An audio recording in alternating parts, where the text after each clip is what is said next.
Hi, folks.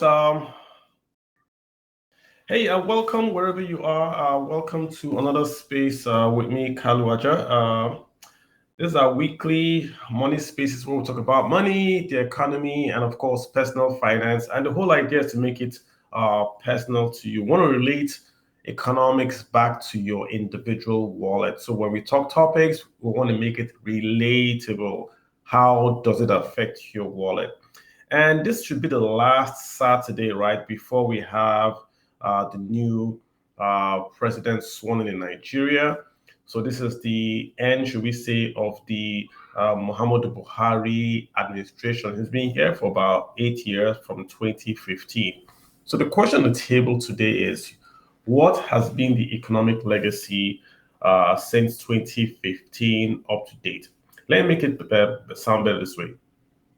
If you were an investor in the market, where should you have put money in 2015 in hindsight? Where should you have invested? What policies, internal policies, should you have done, right, to make money for yourself in 2023? We've all seen the results of 8 years of Buhari, but we haven't really introspected and asked ourselves, what should we have done to react when we saw these policies? And the whole idea is we want to make sure that we are able to understand policy and then to take corrective action on our individual portfolios.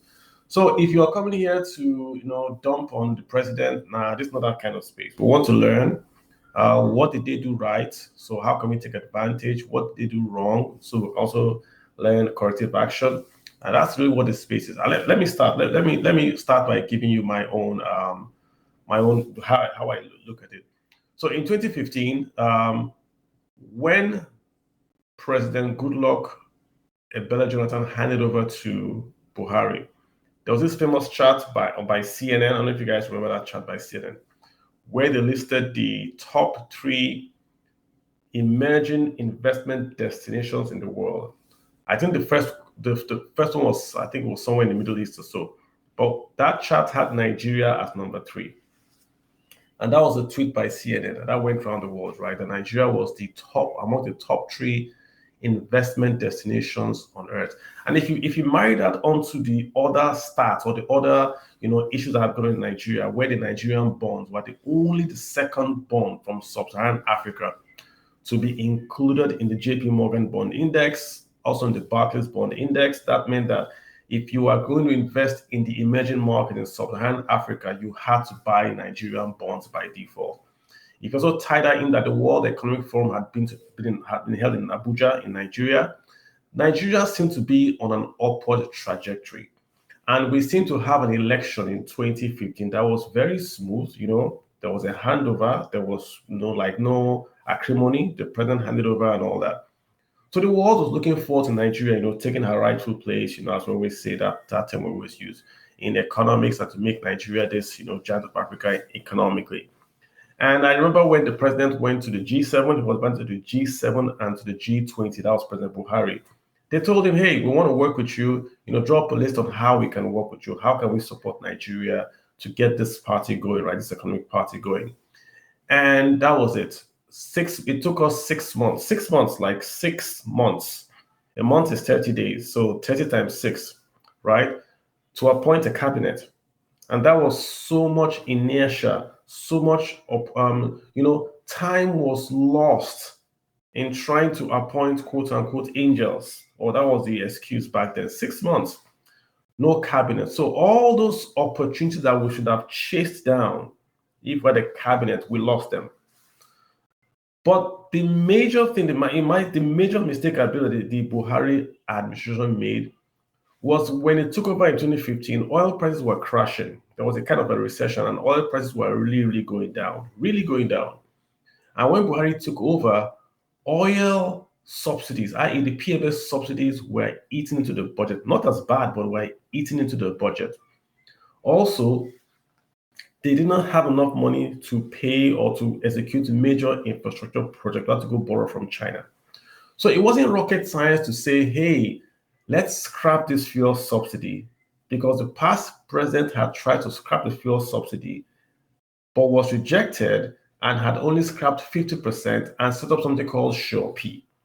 And P was taking the savings from fuel subsidy and investing in critical infrastructure. So when oil prices were falling, that was a godsend to the new President Buhari. All he could have done was to scrap the fuel subsidy and then take those savings and invest in his social welfare programs and even infrastructure. That was his plan right there. But he did the opposite. As fuel subsidies crashed, they did not remove the subsidies. And they did the fatal mistake of fixing the naira, i.e., capital controls. They locked in the naira to an exchange rate set by the Central Bank of Nigeria. So what that meant was that the central bank subsidized the naira and eventually subsidized imports. So if you then play that scenario from 2015 to date, imports into Nigeria have been subsidized because the Central Bank of Nigeria has defended a very strong naira, right? So industries in Nigeria can't cope. If I'm subsidizing imports, then the local manufacturers in Nigeria cannot cope.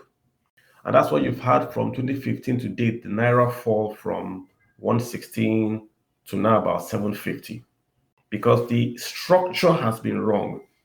We are exporting, but we are subsidizing a strong naira. It should be the other way around. If we're exporting, then we want a very, very weak naira, so we get more naira in to invest in infrastructure. We didn't do that. Then the fuel subsidy, we kept the fuel subsidy when fuel prices were low, when we should have taken them off. And when oil prices went high, we still retain the subsidy, which meant that, as the Central Bank of Governors said, Nigeria does not get any income from the sale of crude oil. Let me say it again. Central Bank of Nigerian Governors said, when Nigeria sells crude oil, we don't get the revenues coming to the budget, i.e. coming to the FAC. Why? Because the revenues from crude oil are used by the NNPC Limited to pay for subsidy. So think about it, Nigeria as an oil exporting nation, but the revenues from oil exports do not come back to Nigeria to invest in the Nigerian economy. And this is collaborated by JP Morgan, advising their bankers that they should not hold Nigerian bonds because Nigerian government has not remitted proceeds from the sale of crude oil into the JP Morgan account. If you're not aware, oil sales for Nigeria are banked with JP Morgan. So JP Morgan had this internal memo to their investors saying every oil exporting nation has benefited from the quote-unquote rise in the price of Russia-Ukraine war.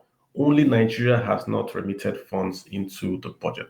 So that sets the stage for a country that is exporting crude oil but no remittances, that now has to borrow but is also subsidizing the naira. If you put all this together, you would then see that the best investment you could have done if you were a Nigerian was simply to have taken all your naira earnings and just buy dollar.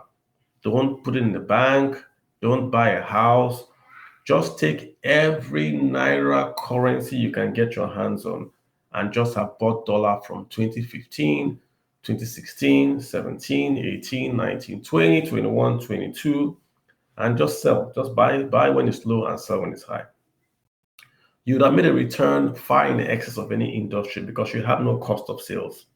Your only cost of sales is how much naira you can get.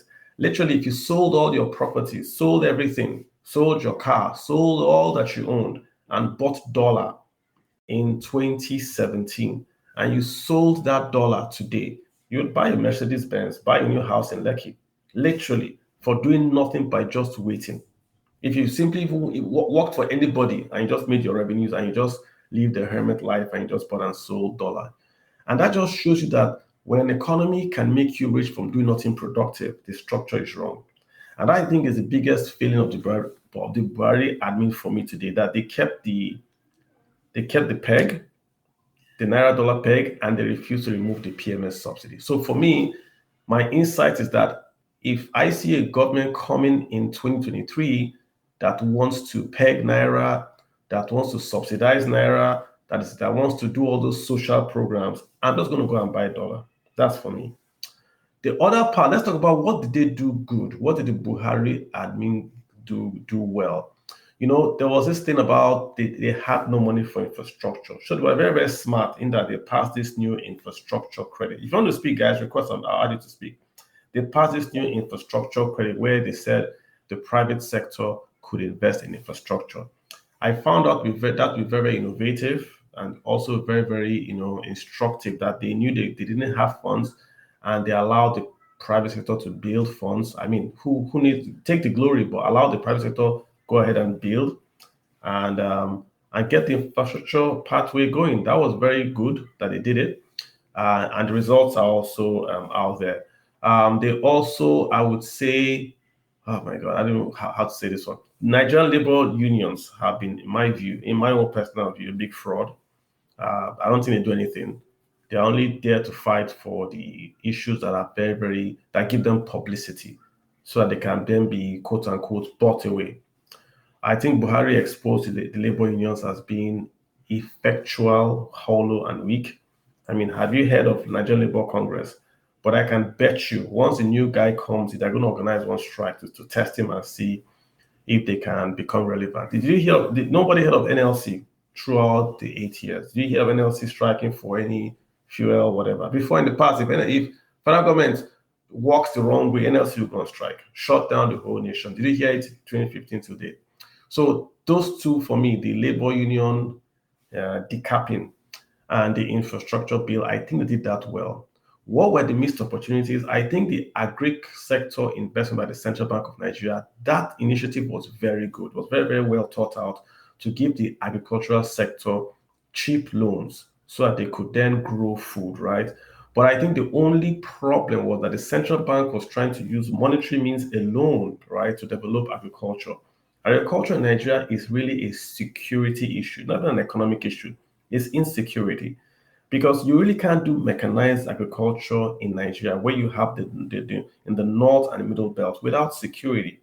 And for some reason, we weren't able to defeat bandits. And Boko Haram is a different matter. Maybe they're ISIS, but bandits within the borders, we were unable to defeat them. I mean, Boko Haram, you say they go to Cameroon, they go to Niger, they are cross international territories, but guys that live within the borders of Nigeria, we weren't able to defeat them.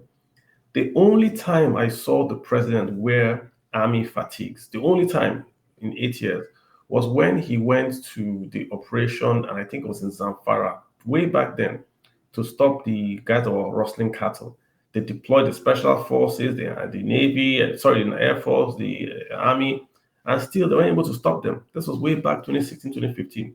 And those guys have simply grown in power till today.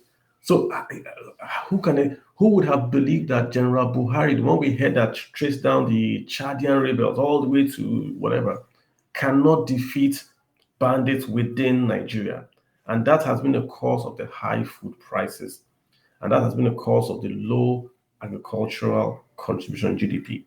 Because even if you give a farmer $1 billion, if the farmer can't convert that billion to seeds and plants, you're not going to get output.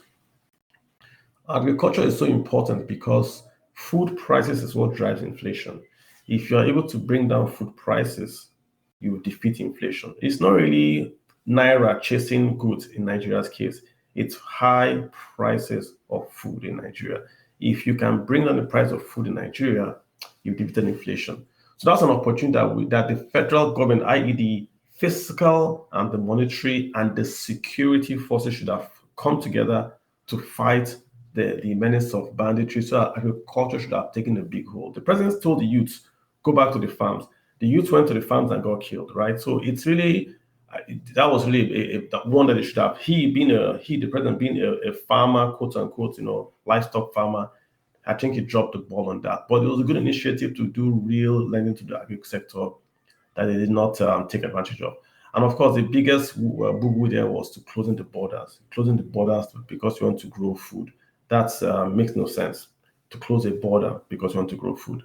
Let me stop here, guys. I mean, I have lots to talk. I can talk about. Let me hear from you guys. I would like to talk about the international side, also where we lost some opportunities and where we could have done better.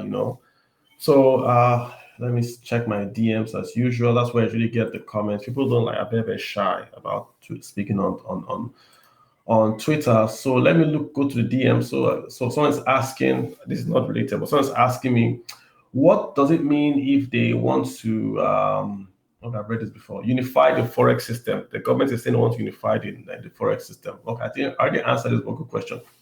The government we are hearing wants to have a single exchange rate for naira to dollar. What does it mean? It simply means they're going to devalue. So all that big English simply means devalue. In any economy, when you see a black market rate, the black market rate is the real rate, not the government rate. The black market rate is the real rate. So when the government says they are going to eliminate the black market, it simply means they're going to devalue the official rate to match the black market rate. So the black market rate goes away. If you want to kill the guys that are doing naira exchange, you simply make naira 700 naira. Then nobody will go to them. Why would I take cash and go to the streets of any city when I can go to my bank and get the same cash safer at 755? So once you devalue the naira, then the black market goes away because nobody will go there. And what will happen tomorrow? Dollars will inflow into Nigeria. Where would the dollars come from? From Nigeria. I told you guys there's 10 to 20 billion dollars in cash sitting inside Nigeria in the vaults, in dorm accounts, in people's pockets in Nigeria. Why is that dollar not in the banks? Because if you take your dollars to the banks will pay your official rate, blah, blah, blah. So what people do is people informally hold dollars and sell at the informal rates to those guys that you buy from because there are two rates. So why would I sell at 400 when I can sell at 700? Makes no sense, almost 300 difference. But if you equalize the exchange rate, then the black market disappears and dollars would inflow because all those guys holding dollars in their dorm account, what are they holding it for? They rather sell it and make money because they put that less than 400 to make money. Because if you hold it, you lose money. If dollars inflow into Nigeria, dollars will crash. So the irony is this: if you defend the naira will get weak. But if you devalue the naira, it actually gets stronger.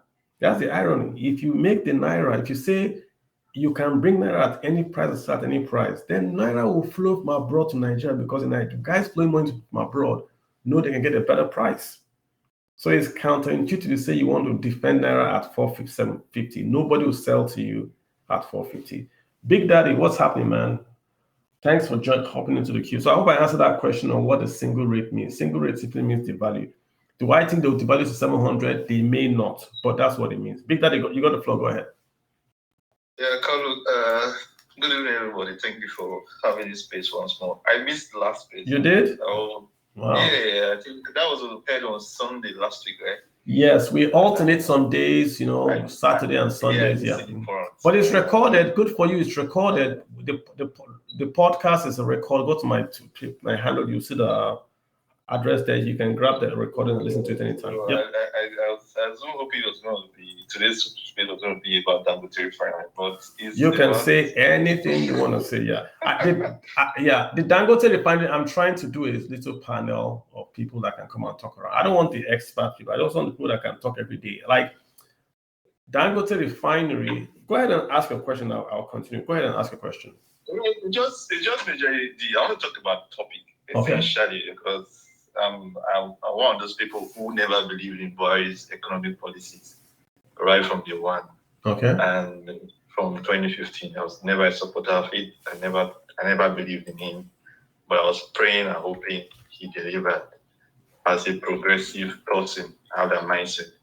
But as it turned out to be, it's below expectations. Below expectations when you start from his promises. I was trying to look for one of his promises, like a 7-point promises that he made, and I can still remember those posters. He said 2 million jobs. Is it 2 million jobs yearly? 5,000 naira to youths, unemployed youths. Yeah. Then make dollar equals to naira equals to the dollar. So there were those very fancy promises that he made that I'm not sure himself were aware that these things were being sold to Nigerian populace. Sure. And that was one of the benchmarks that a lot of persons picked up and as a measurement to his own performance, essentially. And the issue of corruption was there because that was a major mantra that he killed. Yes, we could agree that the previous administration did not do so much when it comes to corruption and the security issues. For me, if I want to score Buhari in terms of his performance, in terms of security, he tried. At least there's no bomb scare as it was before the previous administration.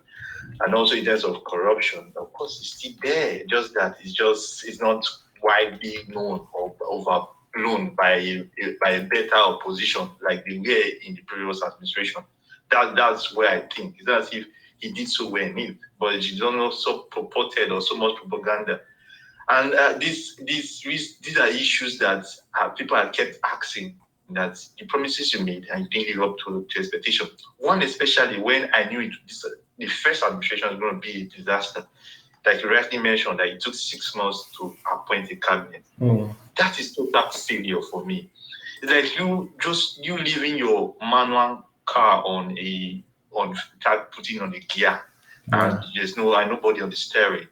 It will just roll into the bush. So you can't be everywhere. Honestly, you can't leave. So it just simply means that there was no strategic planning. There was no economic roadmap, or there was no proper planning in coming into a government. And that this is a trend for each government that has come in. You develop a manifesto just because of campaign, not because of governance. That's the first issues that we are having in Nigeria. Okay, look at the states, the 36 states of the Federation. They have made promises. How many governors had a manifesto, and the state people who live there saw this manifesto, and this manifesto is going to be a roadmap. I'm following this guy very well in Abia, Alex Uti, and the roadmap, the transition committee he has set up, and the caliber of people he has put into it, and they have developed a framework for him. Let's hope he follows that framework. However, other states I've seen are just snapping pictures and pasting on social media that they are not even started knowing what to do or even have an economic policy in place that would drive economic growth in those states. Because essentially we are looking at federal. Yes, federal, of course, that's the capital problem. The states themselves are not driving development in Nigeria. Yeah, Peter, I hear you. I don't want to get to I hear you. See, one thing again that I think if you go back to 2015, the APC guys, that was an SPV that was created for just one purpose, and that was to win an election. I think when they won the election, they then said, okay, let's drop the economic plan. The election in 2015 was a very, very funny one, in that it was almost like Buhari was going to win. It didn't matter what, that famous poster, even if you show us picture of Buhari and Tinubu taking cash from people are not interested in economic plan. People are like, we don't want good luck. He has failed. He has to go. And I'm not going to debate that, but that was the mindset. So there was nothing. I mean, the PDP postponed the elections and all that, but it was, the writing was on the wall. It was inevitable that the Buhari guys were going to win unless the good luck guys did something crazy, which they didn't do. They tried, but they didn't do. So when they then came to power, in my mind, I believe they tried to write an economic plan, but they came across a rock called Buhari. There was a very famous the former governor of Ekiti, Kade Fayemi. Kade Fayemi went to Lagos Business School, and he gave a presentation at the Lagos Business School on what the Buhari economic plan would be. I remember that article. I wrote about that article. I had never been so happy when I saw that article. I mean, the guy covered economics, socioeconomics. They said in that article that Fayemi wrote that we're going to scrap state of origin and replace it with state of residence. They said we're going to scrap the fuel subsidy, do sovereign wealth fund, get seed capital. It was like a wish list of technocrat things that were going to move Nigeria forward. We're going to review Land Use Act. If you read that document, try and Google it. Kade Fayemi was Lagos Business School. It was perfect. I was like, wow. So Buhari has come. I knew it wasn't too good on the economy, but I knew that he had the capital. Buhari is one of the few Nigerians that had the economic capital to take major decisions in Nigeria and get away with it. Only Buhari can remove fuel subsidy, and fuel will go to 1,000 naira liter, and nothing will happen to him. Only a few guys can do it. He's one of them. So I was like, wow, these guys are really going to do business. And after that presentation, we waited 1 month, 2 months, 3 months, 4 months, like that. Then, and the UK guys were also, the guys in G7, they were also, they had also seen this guy had won a quote-unquote landslide election. He went to the White House. Remember, there was issue about the White House also helping him to win in Nigeria and all that. He went to the White House. Obama saw him. He went to G7. They all saw him, and they were expecting, hey, the way the Ukraine guy, the way the president of Ukraine is going around the world was what I expected. Yeah, that's what happened to Buhari too when Buhari won. Buhari will go here, G7 will invite him. He went to the UN. UN said, hey, Northeast, we're going to do a special plan for the Northeast of Nigeria because Boko Haram has been decimating you guys. Come back with a plan. I'm not sure if a plan was submitted. There's a lot of goodwill around Buhari presidency, even down home in Nigeria. The famous body language. People are mocking body language, but in economics, body language is sentiment. Consumer sentiment is tracked. And if consumer sentiment is high, correct. So in America, they track business sentiment. And in Nigeria, after 2015, the business sentiment was very high. People were like, Buhari has come, things are going to get better. So much so that the power supply actually improved. Remember in 2015, the bond, we talked about the bond prices, and there was a spike in increase of that is true. After he won, there was an increase, even the exchange rate changed. And this is factual. When Buhari won the presidency in 2015, the stock market went up. Bond deals in Nigeria. Bond deals in Nigeria came down. So because people expected there was going to be a boom, there's going to be investment, and the market is never wrong. The market said this guy is going to do right. So they invested in Buhari, and all that goodwill got dissipated with the capital controls and all that. So that's where I want us to focus. So as that happened now, and you were Nigerian, so many Nigerians then got before 2015, the Japa was the other way. There were Nigerians leaving the US and the UK, coming back to Nigeria to take up opportunities in Nigeria. So many of them were coming back here. Now it's a torrent of people leaving Nigeria to go abroad. So lots of things happen. I mean, I'm not here to dump on the guy, but it was an issue of the president not taking advantage of opportunities that came to him. The removing the fuel subsidy, closing the borders, not defending the naira, and all these things were done because Mr. Buhari was not really an economic guy. So the guys that were around him were giving him very bad advice. Do you know the export-import window that is now we're now surviving in Nigeria without the import-export window? I know what Nigeria have been. That was done when Vice President Shibanjo was the acting president. If Buhari was around, I don't think we would have ever devalued. The import-export window is a sort of devaluation of the naira, and that sort of stabilized the economy for a while. If Shibanjo had not done that, I doubt Buhari would have done that. So naira today would have been 150 naira to $1 officially, maybe. Then who would have brought money dollars in Nigeria? The big that is, let me. Yeah. You are totally right, right? The success of any government is the people you bring around you. If you talk to, there's a time we're talking about the economic committee of Obasanjo and comparing about those in Buhari's administration. And some following in the Twitter space, I think at the space I joined or about the tweet I saw. And you look at probably the caliber of people who were in successive government compared to the one we have today. And when Buhari took so much time to appoint ministers, there were no steering committees, there was nothing working, just normal, everywhere was like a normal civil service commission that just move files around without no strategic plan. I think that is one of the places I felt he lost it. Secondly, when you talk about the border closure, to him, yes, there was infiltration of small light weapons and small arms and all that, and probably that's what he was trying to stop. But on the economics of it, there was a greater disadvantage to the Nigerian state.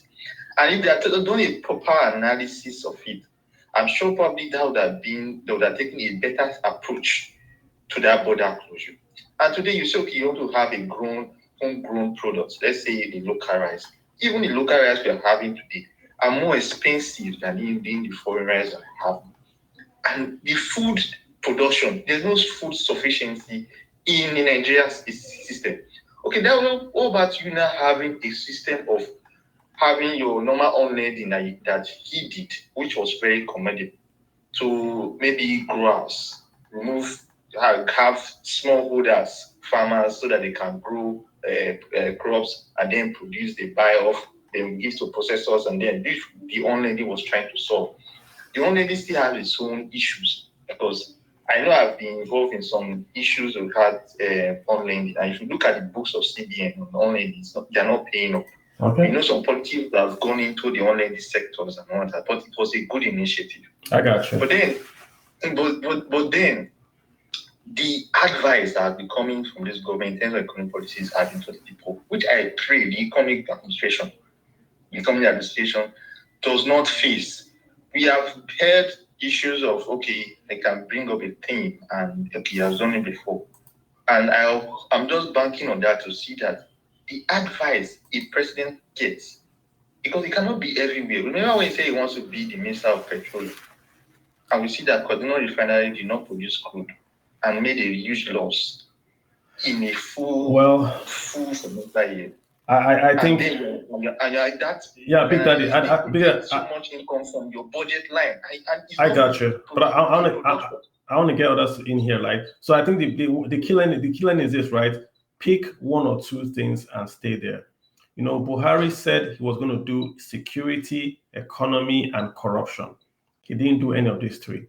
This is his own focus areas: security, the economy, and corruption. On these three, he didn't do any. He chased other things. So I would say to the incoming guy, pick your three sectors and face there. Just face there. You can't do everything. You can't do everything. Yeah, pick the one you want to pick and say if it is power supply, do power supply. The one you cannot do, put one minister there. Let people know that, okay, I want to fix power. Till today, till tomorrow, Obasanjo did GSM. You can argue up and down, he did GSM. You know, he did a lot, he did pension reform, he did this, he did that, but he did GSM. So make it simple, face one thing and move from there. Tunde, what's up with you, man? Tunde, how you doing? Do you wanna hop into our little discussion we're having about the opportunities, the economic legacy of the Buhari years? I mean, we're trying to say what was missed and what could they have done better? Yeah, thanks, Carlo, for having your space. I believe we, as a nation, we had too much hopes from Buhari. Yeah, true. And the challenge was that many people did not go and look at his first coming as the military head of state. Indeed, I remember in my office, I just brought out papers from that time because I was growing up. I was at least in my early teens, so we were reading papers. I realized that Buhari had one need. One, he was one person who hardly listened to advice. Even when it was going wrong, he will hardly listen. He will believe that when you are criticizing him, you have a sinister agenda. And that was what many who are around him played upon. That these people that are criticizing you, they don't like you. So don't listen to them. So he was living in the past. He believed more this spend.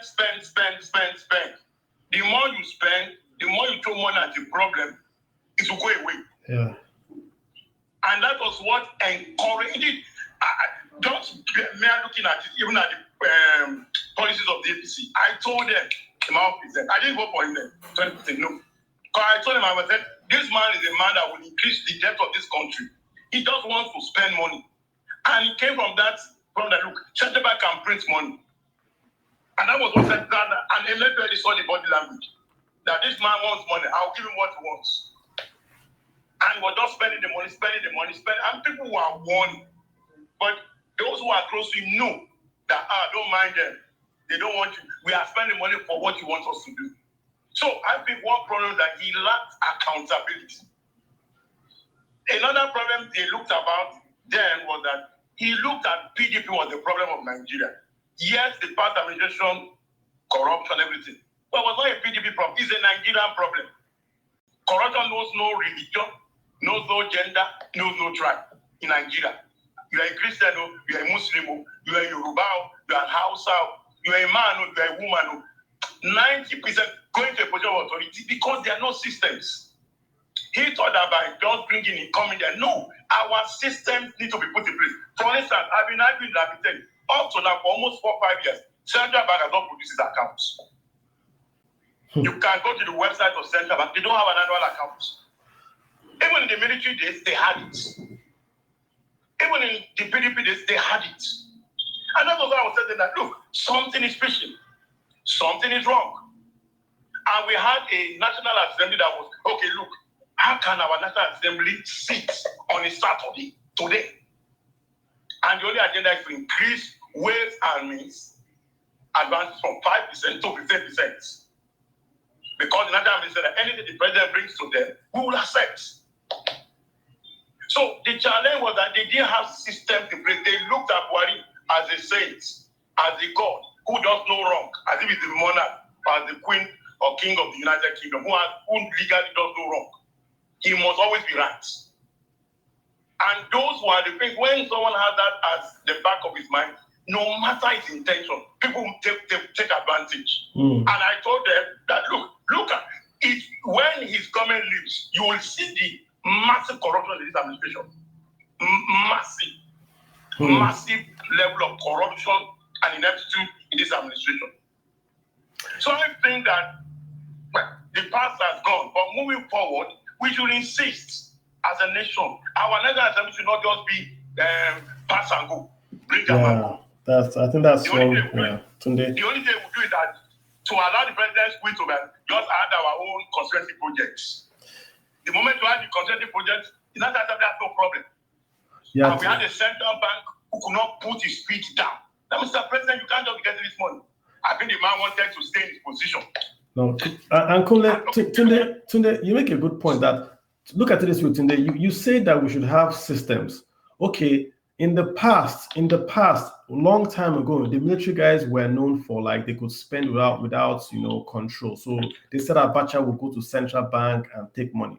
So the Nigerian Senate now passed this multi-year, multi-term expenditure framework. We passed the CBN Act. So we said that the president cannot take money from the central bank. He cannot borrow.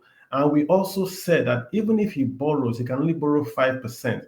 And that 5% must be paid back before he borrows a fresh one. The laws were there. It's in the CBN Act. The National Assembly passed their own METF framework. It's also law. It's there. But we then had the president come and he printed. What he printed, if you convert that to dollar, is more than the total foreign reserves of Nigeria. That's what Buhari printed in 8 years, more than the total foreign reserves in dollars. He printed it, nobody said anything. NAS did not talk, CBN did not talk, even the press did not talk. I heard about this from the past CBN governor, Sanusi. That's the first time I heard about this ways and means, that it was 4 trillion. And that's when it was at 4 trillion. Now it's 31 trillion. Nobody said anything. Nobody controlled that. So the systems, the processes were there. How could one guy print 31 trillion and nobody, the PDP opposition did not talk. The National Assembly did not talk. Nobody said anything. How is it possible? Thanks for that comment. You see, the challenge was that, you see, the PDP has lost its credibility in the country. So, PDP was blackmailed into silence. That was clear now. PDP was gradually blackmailed into silence because who was speaking the PDP?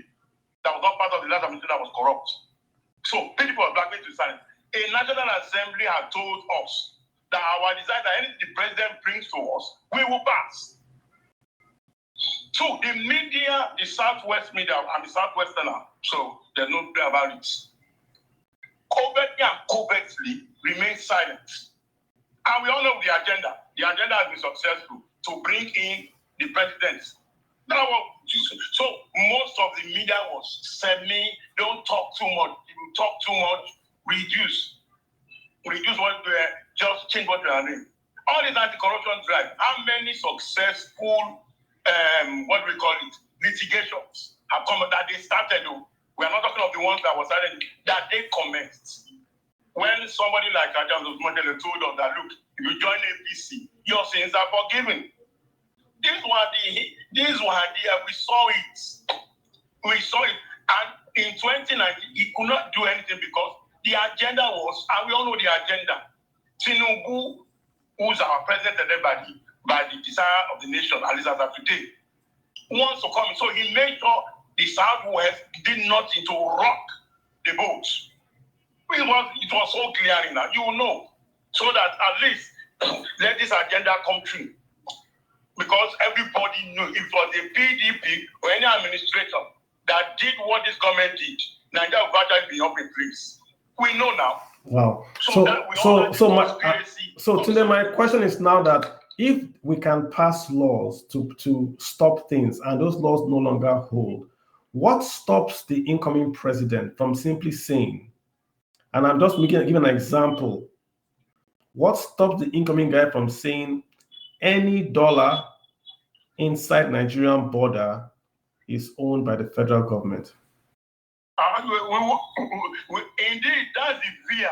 The fear is that there will be, maybe they call it confiscation of currencies. We wait and see.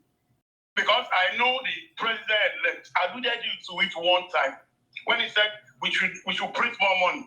But he modified that statement. That was in the COVID period. He modified that statement that when he's not saying they should print more money, but they should follow the examples of the Western world, which were doing them quantitative easing. Forgetting that when they do quantitative easing, they have a mechanism to retrieve the money back. We were just spending, printing. We have not retrieved anything. And now our National Assembly is even telling CBN, borrow the government more. And so you should know, for this law to it's only decided, we don't know if the House is passing it, we don't know if Mr. President will sign it. Within almost less than a week, this thing will become reality. So it will give you the pointers to what is going to come in the future. So what that means is that, and we all know that eventually, if care is not taken, it will affect the value of our currency. Let me just make this point. Let me make the point clear to Nigerians. It will affect the value of our currency. Yeah, let's make the point clear to Nigerians, right? So what is happening is that the largest expense today in Nigeria today is debt servicing. The largest expense today is not education, health, or infrastructure, or the military. The largest expense today is debt servicing. PMS subsidy is not in the budget. That's done by NNPC. If you add, so the largest things we spend money on are subsidy and debt interest payments before we do anything else. Because we've printed 31, they've given a 3-year moratorium on the 40 billion debt that we've printed, which means that we're not going to pay interest for the 3 years, but we're going to start to pay interest after the 3 years on this printed money. So let AMG speak. We're setting ourselves up for perhaps a fiscal crisis down the line if we don't reflate the economy in the next 3 years. That's what's going to happen. In the next 36 months, we have to grow the economy in such a level that we are able to pay back that interest on that past debt that Buhari has printed before we even pay the interest on any new debt we're going to create, before we even then spend money on education, health, and roads. Please, I just come in before I allow you that. Sorry. Look at each of petroleum subsidy, for instance. Our great president told us, Kamila, look, it's a scam. And it's something that, now he talks about integrity, because when people talk of corruption, I believe integrity is issue. You told us, petrol scam, it's a scam. You close the border, smuggling is going on. Up to today, even maybe last 2 weeks, the figures cannot add up. How much oil is being consumed? PMS, nobody knows. Central bank has its figures, consumers its figures, NFPC has its figures. So what is worse? And we don't know they are just spending. Anything comes, they claimed in the PDP era, they were bribing, they were paying all marketers. Who is getting this money? Nobody has addressed it.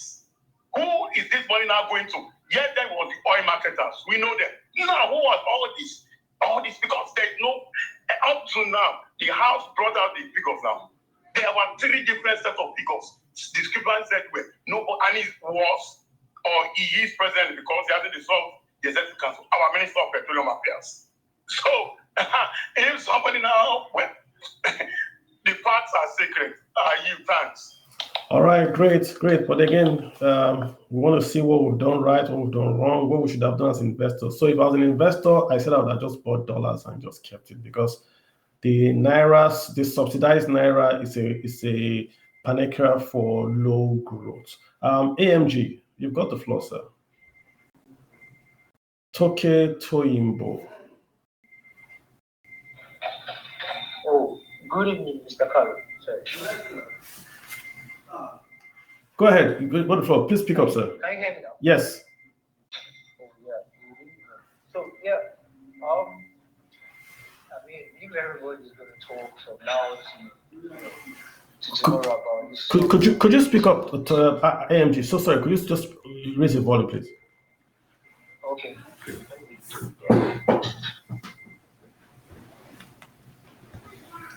Hello? Yeah, go ahead. Go ahead, sir. Hello? Go ahead. We can hear you. Oh, okay. Yeah, thanks. I mean, if everyone is going to talk about the summary of what Buhari has done and his administration has done in the past 8 years, I mean, it's overwhelming.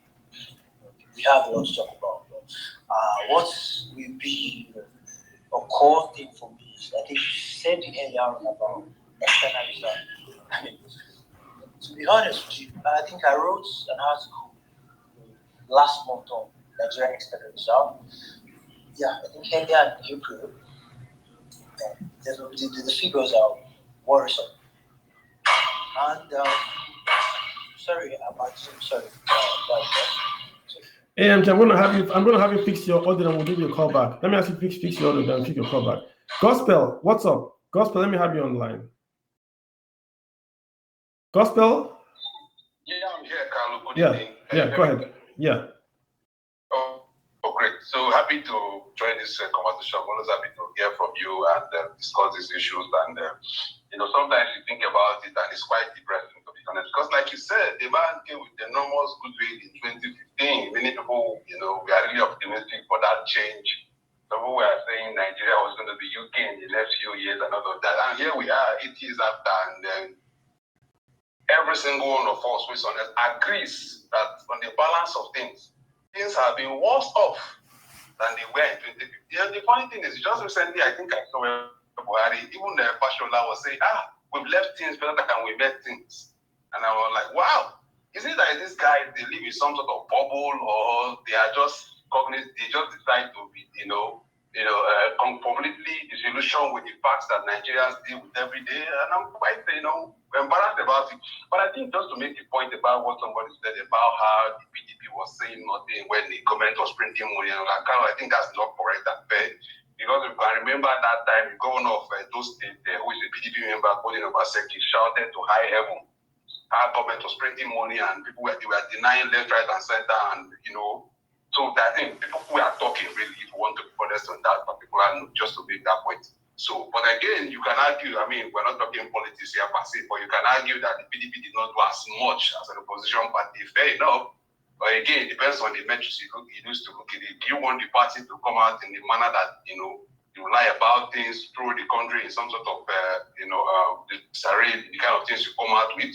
No. We just wanted to see the situation whereby the country sort of gets itself together to make some progress. But really, we are. The economy is in shambles. And I think I just recently, correct me if I'm wrong, Carl, but I think I saw somewhere Buhari said that the border closure, he did it.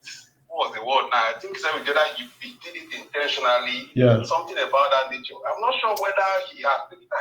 I think about the guy. I'm not sure the kind of guy he is. Has he, looked at where we are now? I mean, a lot of commentary has come up from, the damage that Nigeria becoming has suffered off of that border closure. And I'm sure he has heard this kind of commentary. Doesn't that sort of make him think, okay, maybe I made a mistake in this. I could have done better. I just think about it and I'm wondering what kind of guy he is.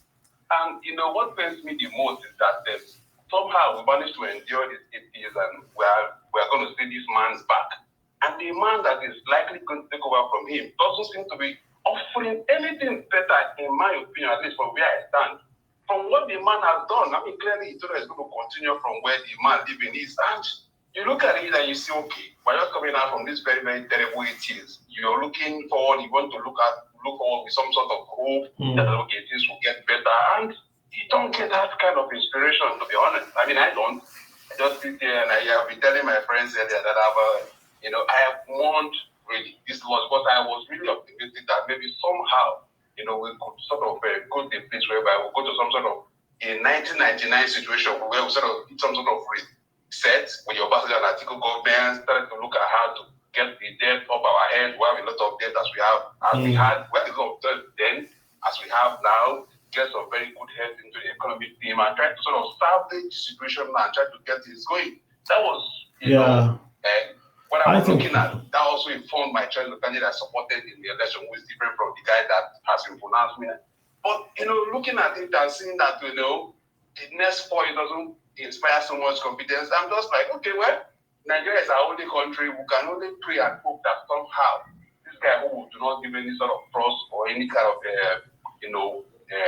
some sort of path or hope that, okay, he's going to do something, somehow, proves us all wrong and get the good heads into the place, and somehow they can salvage the key things and the economy can start to look good. Because, I mean, it's very, very terrible out here. It's terrible. And, I mean... Yeah, I mean, Gospel, if you comment, like, I hear you, most of the comments made now, I wouldn't take them into consideration. They are political comments. If Tinubu says, I'm going to continue, that's all politics. I think the real taste of the pudding is going to be in the cabinet of the president-elect. And I know they have learned from this delay in appointing ministers. So I would hedge a bet that they are going to move with a lot of speed to perhaps get a cabinet out there. And I think, watch the cabinet. There are going to be a few posts that are there because they are political, payback positions. Watch the NDAs. Watch the tone that their economic team will set and how they want to approach the problem. Once we see the team, we can start to see the thinking behind what's happening. Because right now, they've been handed over a poison chalice, right?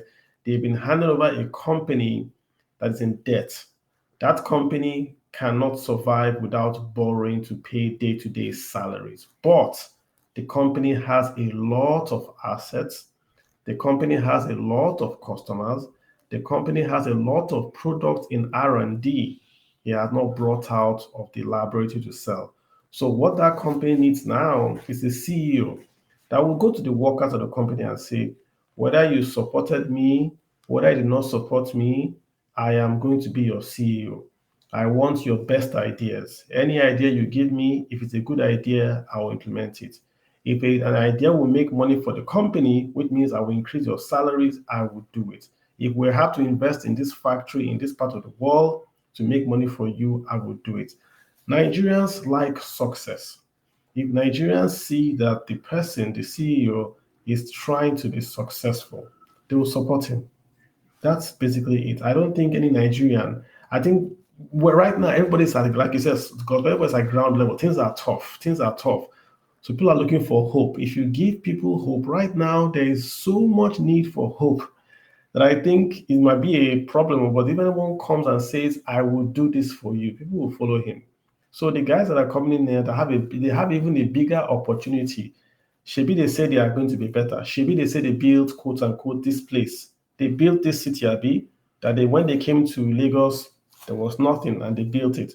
That's the what's it called? That is the expectation now that when you say you grew Lagos from 900 million to 25 billion, okay, grow Nigeria like that. Grow the whole of Nigeria like the place you're coming from, so that there's wealth, there's peace, there's prosperity. That's really what these Nigerians are looking for now. And if there's success, Nigerians will get behind it. Me personally, if there's success, I'll get behind it. Yeah, very interesting. Yeah, very interesting point and very good way you summed it. And really, what you just said is just what we can hope and pray really works out. And I actually considered it really towards really campaign. I was like, okay, so who are the remaining guys in this guy circle of the kind of people, they say the leader of men? I mean, during his time in Lagos, we had the Oshiba, we had this man, what's his name, the pastor, yes, we had Ambo, there are some other very brilliant guys. But these guys have now all come out, played the national level, we've seen all their hands. Who are the other guys that we've not known of that are going to come in and do the magic? I guess we are going to wait and see how that happens. But somehow, when I think about it in that manner, that okay, some of these team members used to do what they said he did in Lagos, have been tested, they haven't delivered so much, of course, some gains here and there, but you look at it and I'm not exactly sitting here and waiting for Fashola to be reappointed. Gospel, let me just say this, before I hand over to Buhari, let me say this, right?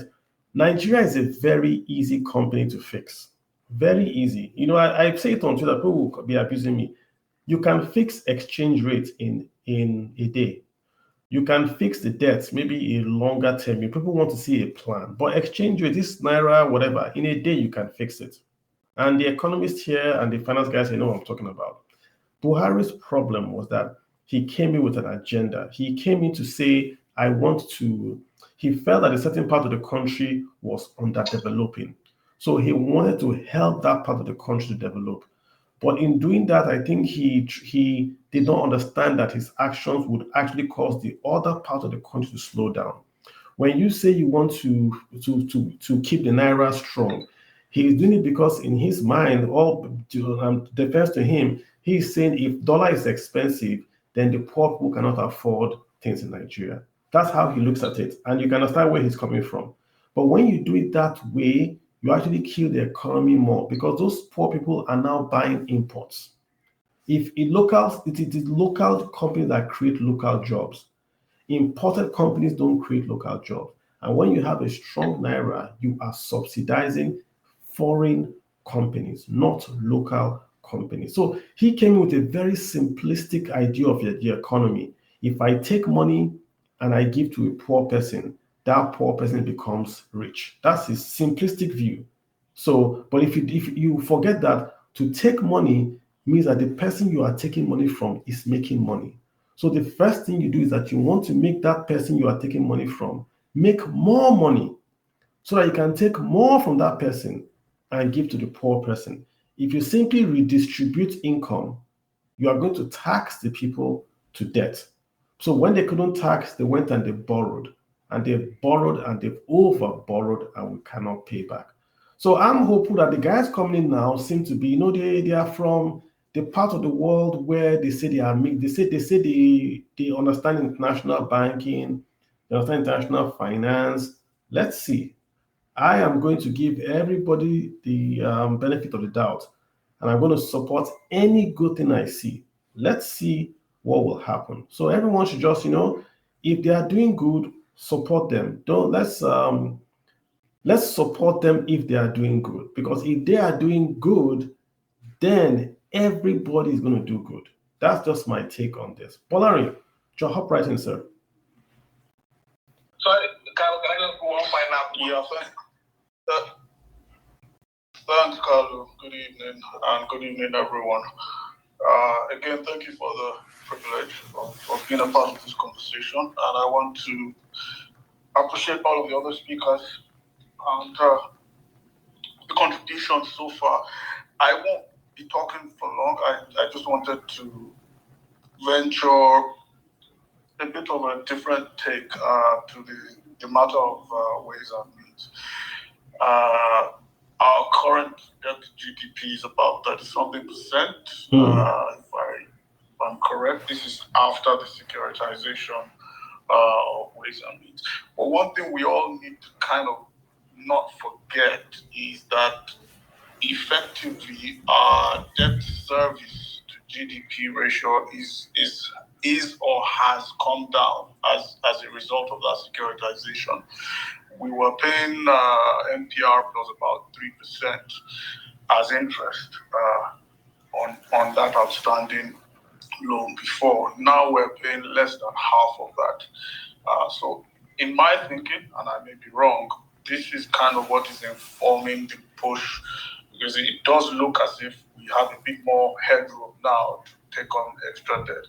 Now, I would remind us, and I'm careful to say this, but international recommended maximum of debt to GDP is 60%. So again, when you're having these conversations in a global context, it would appear that we're nowhere near trouble zone yet. Of course, we also know that it's not necessarily about debt to GDP. It's about your ability to pay the interest on that debt. So debt service as a percentage of the actual revenue that government makes. And that, of course, takes the conversation in a whole new direction, in the sense that, in the first place, is our economy as robust and as large as it should be? And I'm trying to use simple language here. Secondly, has government demonstrated the capacity? And we all know the answer to this question. Our tax to GDP ratio is still one of the lowest in the world. And that again takes us in a whole different direction, because it's not a popular thing to say, but I will still say it. The Nigerian government is severely underfunded for the kind of public goods that we want to receive and we want to see as a populace of 200 million people. The kind of budgets we're seeing, and we're not even able to fund those budgets without the huge deficits we're seeing. It's too small. It's not going to move the needle. That is the honest truth. You want to see a certain quality and consistency of public goods. What are we talking about? Infrastructure, education, healthcare. The things that make advanced countries work. The money that is currently available to the Nigerian government is not going to make it happen. Having said that, and this is why it's important to have rigorous conversations and throw ideology away, throw simplistic takes away, throw monocausal, this is what caused this. The reality doesn't work like that. So I see a situation, and I've been saying this for a long time, where the Nigerian government is underfunded. But the Nigerian government is also wasteful and horribly inefficient in dispensing with the little funds it has, and corrupt also. So you have two things that are both true, and we need to talk about solving both of them. One doesn't negate the other. Both of them need to be solved. But when you have that broader outlook, it kind of informs the way we have these conversations. So the moving of the ways and means ceiling from 5 to 15% is a dangerous thing in some sense. But in another sense, there may be some sense to it, right? It can be made to work. The question, like a lot of my friends like to say, sometimes government should borrow to build infrastructure. But that's not the problem. The problem is, are you able to translate that infrastructure into actual value, into the generation of wealth? And that is the big problem. And sometimes government shouldn't even get involved in building infrastructure. Open it up, find ways to get private capital to come in and do it. But each case is different. So again, like I said, let's move away from ideology. Let's look at things very, very rigorously, and on a case-by-case basis, analyze some of these things. It will enrich our conversations. And we all love this country. At the end of the day, that's the most paramount thing. I just want to drop some of these thoughts, not necessarily putting forward any particular position on the matter, but to help us, like I said, see things a bit more broadly. Yeah. Thank you. Yeah, but good overview there. I, for one, right, I don't see any problem with debt, with borrowing, even with deficits. I don't see any problem. I think my only problem with Nigeria, I always maintain, is spending. where we're spending to. Imagine if we printed 31 trillion. Imagine if we printed 31 trillion to build a railway that connects all state capitals, built 100,000 brand new homes, and maybe perhaps built universities. Nobody would even say PIM. Nobody will say PIM because we know that that was a good use of borrowed funds, right? I think the problem with Nigerians is that we know where the money is going to go to. If you increase revenues, we know Sunday National Assembly is going to buy new imported cars. We're going to buy. We just know where it was, and that's the fear of Nigerians, not the borrowing, but that this money is not going to be spent appropriately, and that fear doesn't go because the government keeps on making their point for them, whether it's buying new fire service trucks for 10 billion, whether it's putting into intranet in airports, for billions, or building clubhouse or building libraries for 5 billion. The government seems incapable of deploying capital in a manner consistent with a fiduciary judicial manager. That's just the fear of people. So when people see borrowing, they don't see the what's it called, the expected revenue. They look at I'm going to pay this back and the money is going to be wasted.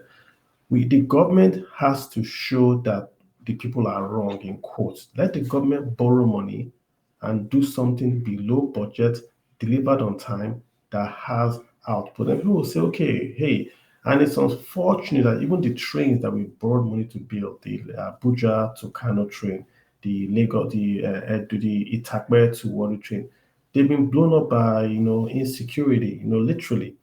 So, man, it's tough being in Nigeria. But Barry, good comments there. The next president has just got to show results. Nigerians just want to see results. So I thank you for that. The debt is not the problem. It's what the debt is being used to finance, I think, is the problem for Nigerians. Momo, how you doing, sir? You've got Momo Modu the second. How are you? You've got the floor. Go ahead. All right. Good evening, everyone. I think for me, I would say there are a lot of positive and a lot of sadness in this current administration, the Buhari administration. I think one crazy thing that hindered the progress of Buhari has to be insecurity, as you mentioned earlier on. Because I started farming in 2016. I know the progress we made then, but we did that 1 to 2 years before X-Men came into your picture. And as you said before, there's no way in the world where economic activities will grow in the midst of insecurity. And we saw that with the CBN. In 2017 to precise, when Obaseki came in, we started this entrepreneur program in those states where it cleared over 2,000 hectares. The first kickoff phase was in Esobe, as we are going to this Akure on those states. After clearing the whole stuff, pack a lot of you together. I was one of those people, and we don't understand what people want. I will say, as government now, they started going back and forth, and there was a time whereby they need to bring in machinery to do the planting, and they started getting 1 or 2 different news from everywhere that the supplier couldn't deliver machine. What happened was there's insecurity in many different places, and that had to prolong the planting process. And one crazy thing about planting is the very moment you miss a particular day or month, that you are already contributing to the failure of the process. So, and they end up planting rubbish for corn, and at the end of the day, that project end up becoming another failure on the government part. And CBN was a huge part of that process, right?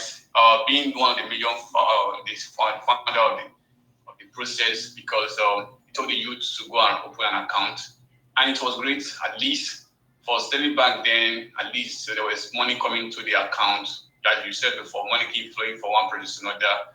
Local workers in that community, so they were being employed to do spraying, applying herbicide, and the rest of them. But insecurity keep everything. I have a friend also in Benue then who was also operating about 27 hectares of land. His father got killed, right? He had to abandon the farm. And you have to look at all those things, what really caused it.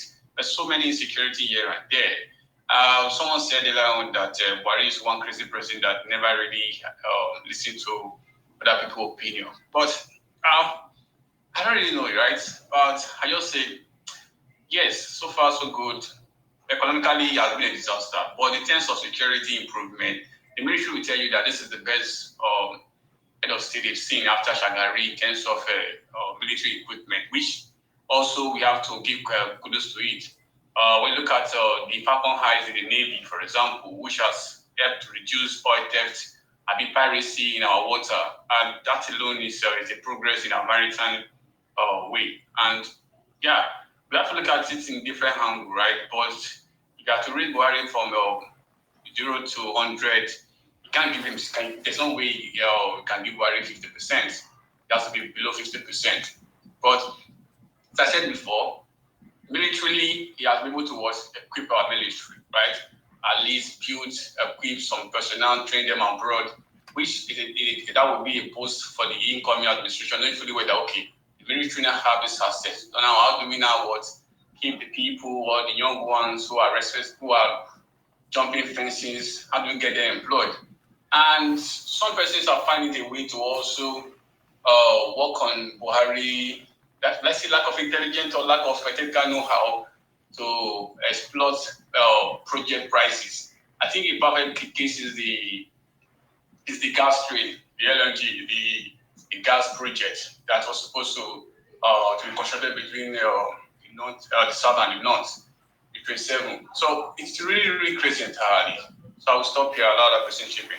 Yeah, more good points on that again. But back to the insecurity, yes, record spending on the military. We know the Tucano deal in 1 billion taken from the Sovereign Wealth Fund, from the ECA to buy the Tucanos, but they are still bandits. I don't want to dump on the Buhari, but what's the point of having all these sophisticated modern arms if they are bandits still within the border? I'm talking about you cannot drive from Abuja to Kaduna with your family without going to church first. Kaduna to Abuja, the largest concentration of security forces anywhere in Nigeria is in Kaduna, NDA, and the mechanized divisions, the army, the air force, all have bases there. Everyone is in Kaduna. Abuja is the seat of power, but you cannot drive from Abuja to Kaduna without armed escort. Armed, everything you must be protected. This is within the country. It wasn't last year we heard Abuja was surrounded by Boko Haram or whatever. They were killing Brigade of Guards people. So there has to be a result. If you buy Tucano and they are bandits, then if you buy new frigates and NNPC is still losing now billions or millions of barrels per day, then you have to ask yourself, really, what's happening? That's the thing. In the end, we have to look at the results, not the effort, the result. So good call, Momo. Yeah, good call. Okay, sorry. Before I just drop the mic, I understand that, right? But if you look, I'm not trying to defend Buhari, but I'm trying to. I want us to look at it in this with this view. If you look back in 2013, right? I was in 2013. I was in Kaduna 2013, and I was in NDA back then. And there was a time I was supposed to travel from KD to Abuja, and the RSM told us that we can't travel because there was this intel that Boko Haram were planning an attack across that. Now, we are currently battling what we call this is guerrilla war. And we know guerrilla was one of the most difficult wars to fight. So you can have 1 million Tucano. Yeah, guerrilla war inside your border. This, like you're saying, as guerrilla war between Virginia and Washington. We're talking about guerrilla wars in Viet Cong or in a border. This is guerrilla war inside the capital city, and it's I don't know about that, Momo. Like, we want to dump on the guy, but come on. All right, so let me allow a person continue. I hear you, bro. Let's get the guy has dropped off here. But Tunde, your hand is up. Tunde, what's up? So your hand was up. And if you want to speak, or Big Daddy, do you want to jump in here? The guy let's speak has jumped. Yeah. Yeah. So just to talk about the issues of debt. Yeah, it's good to have debt, Yeah. right? It's about what are you spending on. It's something we call in borrowing, we call borrowing purpose, right? That you are borrowing for the right reasons also. Then you talk about spending. Nigeria and Buhari want to talk about Nigeria. There's a huge issue when it comes to revenue. Of course, there's a revenue issue. Every government in the world wants more revenue, and they make avenues to generate revenue. But is the one you have, how you are spending it, that's the issue. Because when you're looking at historicals, when you want to probably lend money, where creditors want to give them money, say, okay, how have you managed the resources that you have? You look at your financials and look at your income statement, how have your expenses been? It is totally poor when it comes to the case of Nigeria and the present government. The excesses and what we have faced. And that comes to where you say, when you increase tax, you hear people murmuring. But when you spend rightly, and this money you're spending goes to the right avenue, you can increase tax as high as 10%, 11%, 15%, whatever it is, as long as the economics matches. And people will complain. People have 24 hours light, they have good roads to go on, they have PMS to buy. There's no issues of scarcity or anything they're facing, and people won't complain. But when you have government that spends and you have MDAs everywhere, you have expenditures up and down, people are not willing to even pay tax. When at the end of the day, you see the tax in your pay slip, you will get angry because you are paying tax to a government that is not giving you anything as social welfare or social amenities. They will talk about having a checker. This government, there's no checker from top to bottom, as they call it. And somebody mentioned the National Assembly. The National Assembly for me has been so much like a rubber stamp. Like there's no that alone should be the executive checkers. But anything that comes, it's a stamp on it without even looking at interrogating the government. You such as they even invite ministers, they even invite head of directors, and they won't show up. And everyone's won't fall. So how can you have a system that works when you have no checkers and government can do any spendings, take any ways and means out of the accident and all that without even nobody calling anything. So these are the critical issues that this government has felt that that needs to fix, because we like this issue of my guy politics, and it has spoiled the economy of this country. And I don't see it changing in the economic government. The government would rather do policies that will increase praises, e.g., like the trader money, that will bring praises to them, keep political. Yeah, but we'll see. Big Daddy, we'll see. Let's not speak for them. We'll see.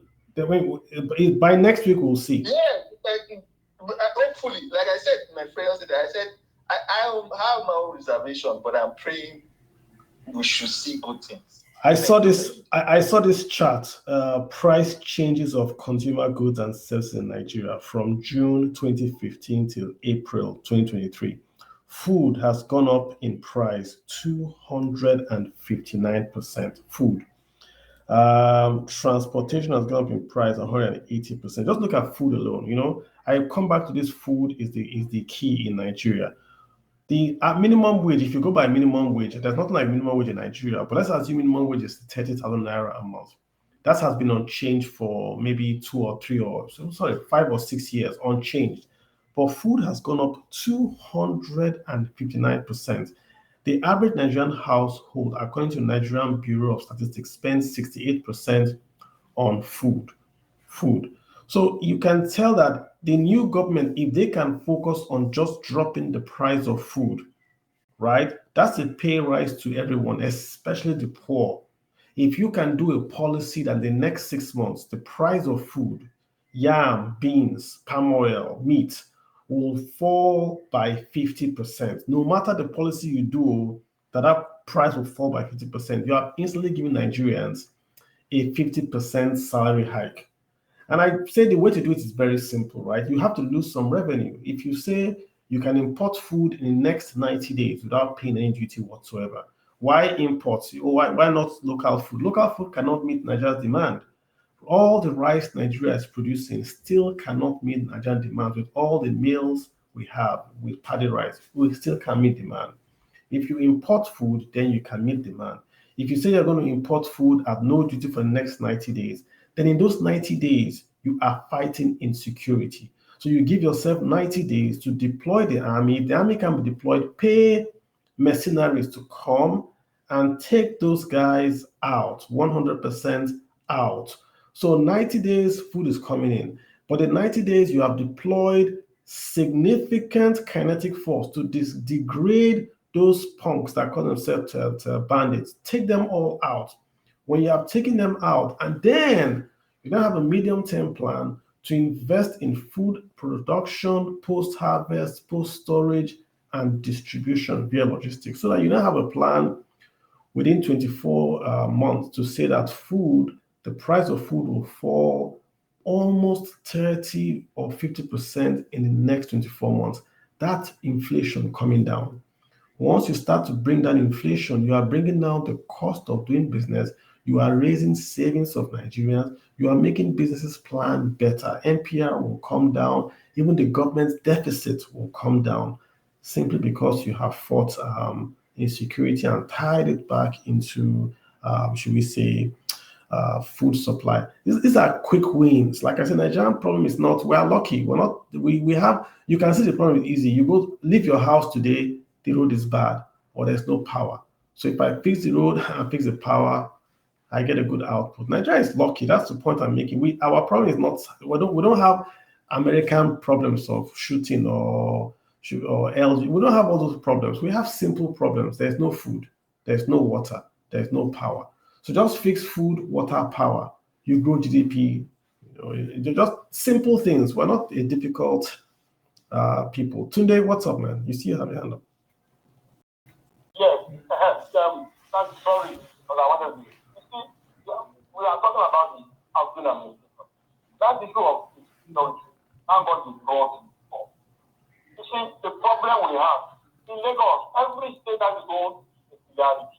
In Lagos, we have the area boards. You see, the challenge about the security now is that most of these people, old and uncouth, have become political actors. They are known to those in authority.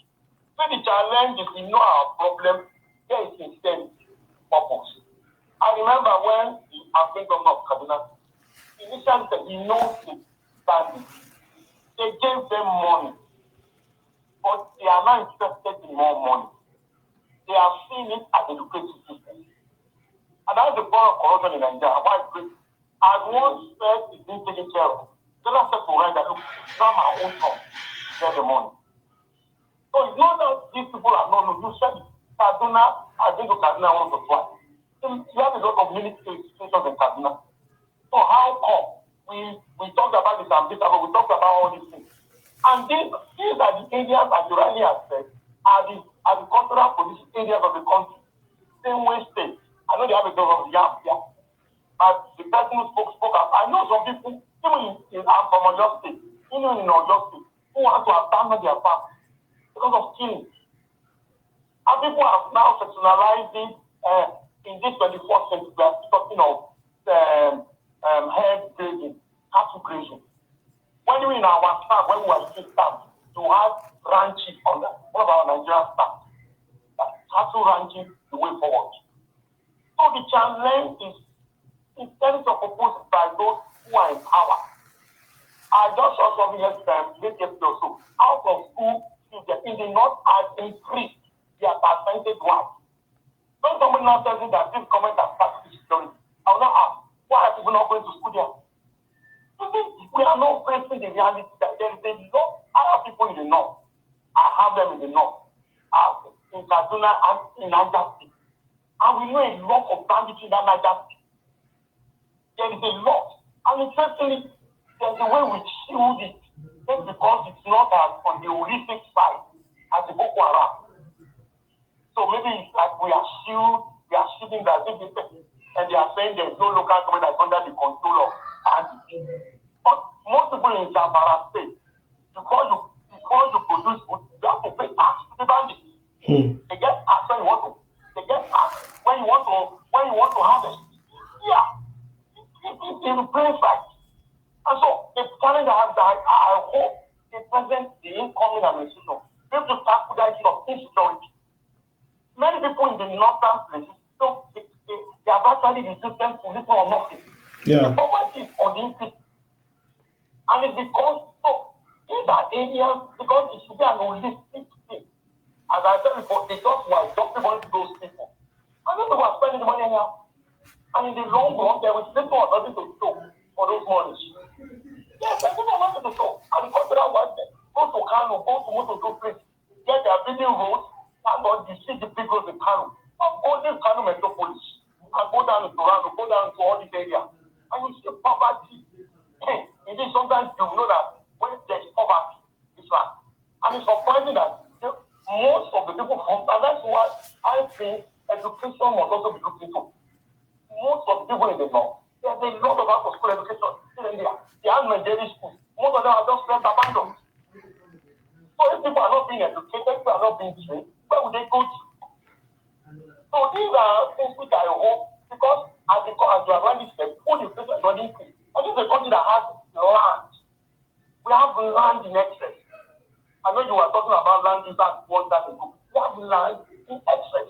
People want to farm, but you go to farm and they're banding. So you go to farm again, and our population is increasing. We forget it. We are not decreasing, we are increasing. Maybe economically or maybe domestically. So whether we like it or maybe in the next 5 or 10 years, we have another 20 or 30 or 40 million people to feed. Yeah, and then what happens? So I mean, one thing that we have to focus on really, and that's why we had that space on China. We had a space once on China, how China fought poverty, and China has a huge population. They don't have a lot of, when they were fighting this poverty, right? They didn't have a lot of modern industries, but were able to bring down extreme poverty through targeted government action. Subsidies to poor people, promoting foreign direct investment in the coastal cities, focus on education, rural-led agriculture industries that then progress to light industries, to manufacturing, then to heavy industry. So China has a plan that they have implemented, and they were able to get it done. I think the next guys that are coming in have to really focus on building wealth. There has to be wealth built at the individual town, rural level for Nigerians. Like you said, Nigeria is a very poor nation, very poor. You leave the towns or the Lagos and the Port Harcourt and Abuja, you are faced with stark poverty. You go to some places, they don't use currency. There is no point in using currency because no one has currency. What I mean, no one can afford it. So you see homes, they eat, they don't buy their food. So you see, go to a town, someone is living in a house built with mud, it's a good house, nothing wrong with the house, but they eat, they don't buy food, they don't pay for education, they don't pay for healthcare, they don't have a car, they don't buy PMS, they don't buy all these things we buy. So what's the need for currency? Their wealth is agricultural produce that they farm, they store it in makeshift silos, and that's where they keep that's their bank.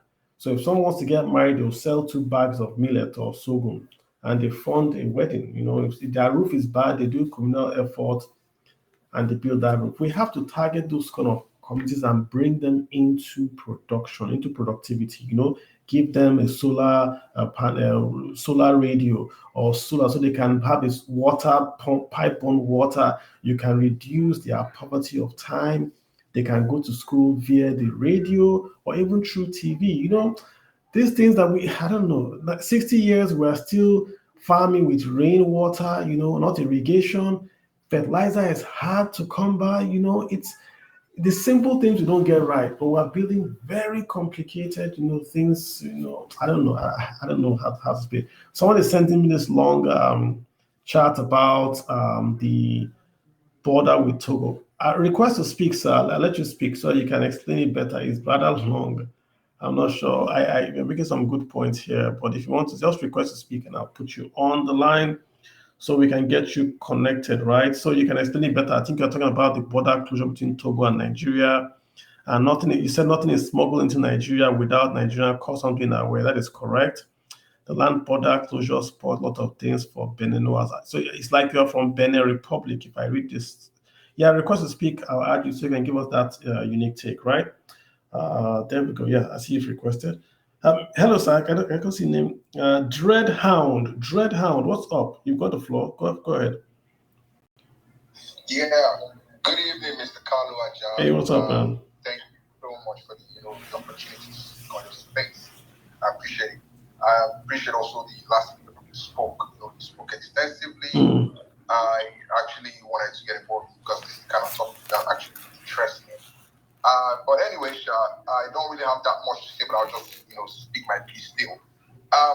First of all, I'd just like to say this. I know that the topic is speaking specifically about the Buhari years. But I would like to say also that the decline that we are seeing today, the complete economic decline we are seeing today just didn't start with Buhari. But I would say that this government exacerbated it, I would say. That said, let me just straightforward say that you plant corn, you always harvest corn. Simple as that. You're not going to plant corn and harvest something else. Let me just use a very simple economic term. The truth of the matter is this.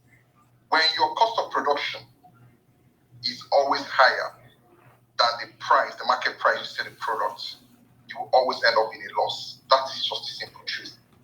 As long as you don't adjust your cost of production, you understand, make the necessary, let's say, adjustment in the necessary sectors and areas, your market price may not end up being competitive. And if it's not competitive, you will end up, making a loss. And that makes your business as useless. Why do I say this? Nigeria is, to me, I would like to say, is an aberration. Because for some reason, when I take a look around the world, I see how things work in other places, and I try to compare to how it works in Nigeria. I end up being baffled or more confused. Let's just take a look at 2015 when this guy took office.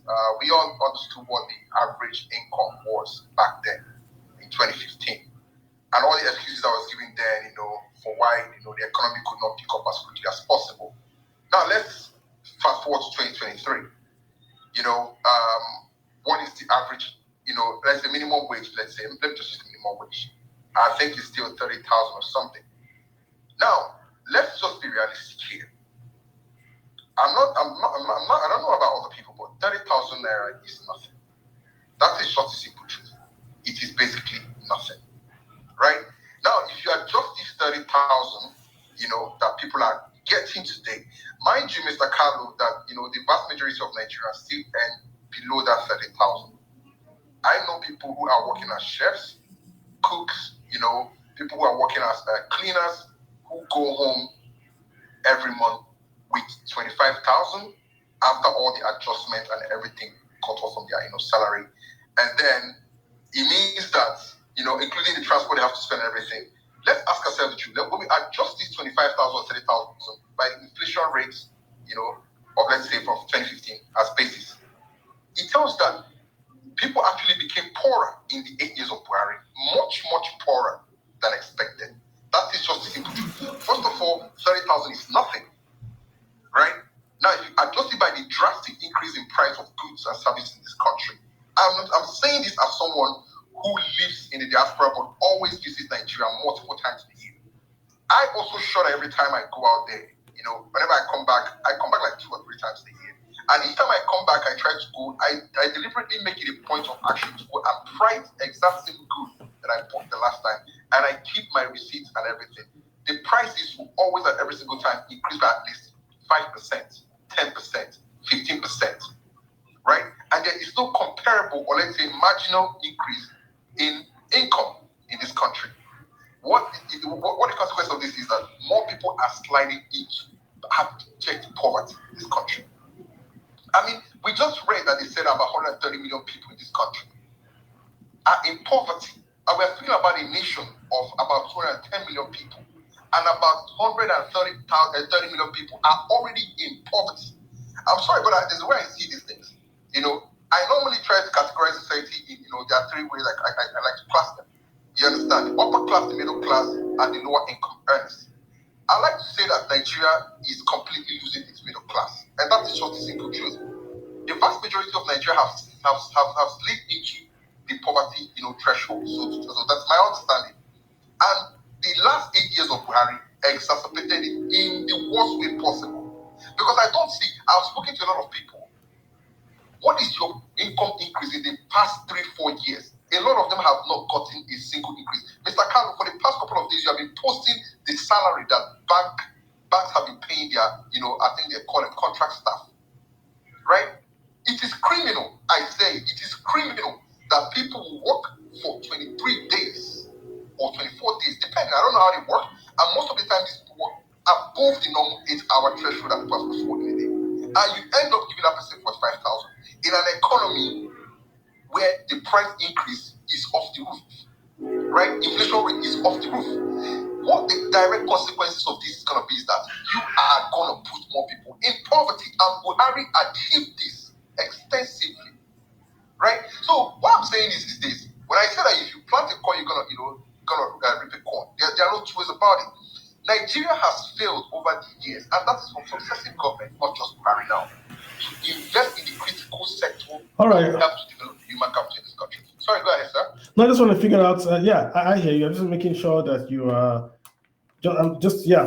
rounding up and making that point so that we can get the sense of your direction. Yeah, we know that Nigeria is not where it's supposed to be, and you've made the point that it's accumulation, right, of other leaders. We get it. What would you think that he did well? What do you think he should have done better?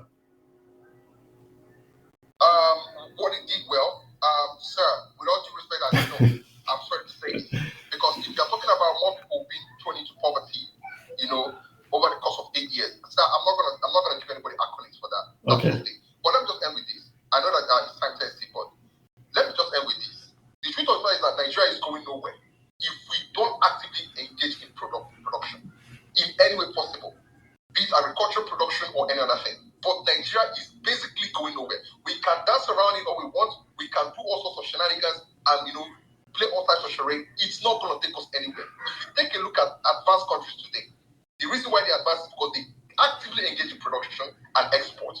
And Nigeria currently is nothing, it's nowhere to be found on the map. So, sir, let me just leave it here. But the truth of the matter is this: I don't see any legacy of economic growth that this guy left. Why he's leaving. He's a failure to me, and he always been a failure. He wasn't 1983, he always been a failure. And I hope that Nigeria is going to get out of this very soon. Thank you very much. Thanks for speaking, bro. Appreciate that. Let's get Joaquina. Joaquina. Oh, Joaquina, yeah. Good evening, Ricardo. How you doing? Please, I will start by talking as regards Buhari's 8 years in office. Buhari, I was in year one of my medical school when Buhari entered as president. Then, one of my classmates then was overly optimistic, this military warlord, body language, all the additional things Buhari came with. First of all, I think we have to go to from year one, the first year of Buhari's leadership up until this point. And I hope we can tally all our lessons as not just Nigerians but as people. First, I think we have to understand that one, body language doesn't change anything. Rather than looking out for body language, you should watch and look out for people of character. Personally, that's why I supported P2B. Just his character. You can say, okay, from so time to so time, this is this person's behavior over an extended period of time. 2, infrastructure. Infrastructure is important too, but you cannot substitute it for having a very productive economy. I see people shouting about we have flyover, we have this one. Okay, you have flyover, but what is happening? The people there, what are they doing? You can use all the money that you're supposed to use to empower the youth to have a thriving economy, to build a flyover in an environment that hardly have even enough vehicles to ply the road. What are we substituting? What is the cost of all these things that we're doing? You say you want to build a flyover. I'm just giving an example. Ebony now, for example. We have plenty flyovers and all of that Omar built. People are saying shout. Yes, But come down to the state and see what poverty looks like. I hope we're like taking scores about this. You cannot use the money that you're supposed to use to like improve your economy, substitute for infrastructure, and then you're saying you're doing well. Then people troop from your state to other neighboring eastern states to find things to do. It makes no sense. Like I hope we don't repeat this same cycle again. That in terms of infrastructure, when it comes to security, same thing. You don't necessarily need a military man to actually get it everywhere secure. Makes like Buhari told us, military leader, still he was brought back. Even people way older than us were actually leading this whole march towards Buhari. But here we are. Please let's as a people make sure that one, we don't bring back any military leader again, like they are rubbish. Not just them, their friends, which is the problem I have with this administration.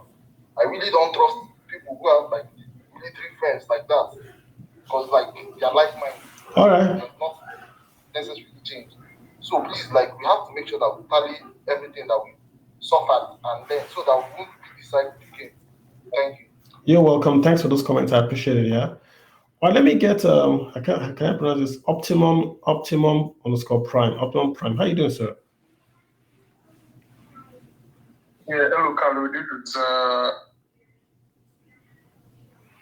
shout to you with that in the chat. Yeah, so I'm actually a Nigerian. I've been living in Benin for the past, let's say, 3 years. And I've literally watched the Naira get destroyed. When I saw the border closure, I saw the effects. When I started living in Benin, I earned in Naira, so exchange rate then was 700 Naira, you get 1,000 sefa. It was very good, it was nice. But as of today, the exchange rate is actually 1,210 Naira, will give you 1,000 sefa. And it's increasing at an alarming rate. As at last week, it was 1,195 Naira for 1,000 sefa. I really pity the students that are actually schooling there because I'm wondering how they actually survive. So for the border closure, they're not really given, but they're literally what was going around in the media, which were illegal importation of food, illegal importation of cars, and for the first one, I mean, food, this has always been the only commodity, I believe. I don't correct me if I'm wrong, but food commodity being the only commodity that has always followed the basic laws of economic every time. The higher the supply, the lower the price. The higher the demand, the lower the price. I see no reason why we have to close the border because of importation of food. I mean, all the food coming into the country, it means we have more food to eat. It will mean the prices of food will go down. It's basic economy. There was also this talk about forex being used, Nigerian forex being used to buy food. I usually find that bogus and a lie because most of the food that are being imported are being Yes. and it was what's the name? It's a value chain. Yes. Sorry, you want to say something? No, yeah, your audio is cutting in and out. So if you can stay in one spot, or I don't know, but your audio is cutting in and out. Sorry about that. I think it's my network, but it should be fine now. So, as I was saying, for the food importation, they were talking about using our forex to buy food and the likes. But as I said, the food were being actually imported from Benin, and the forex being used to buy the food was actually from Benin, because there are people in Beninois that work with Nigerians. Actually, it's a two-way thing. They buy the food, they bring it to the border. Nigerians go with their naira, buy it from them.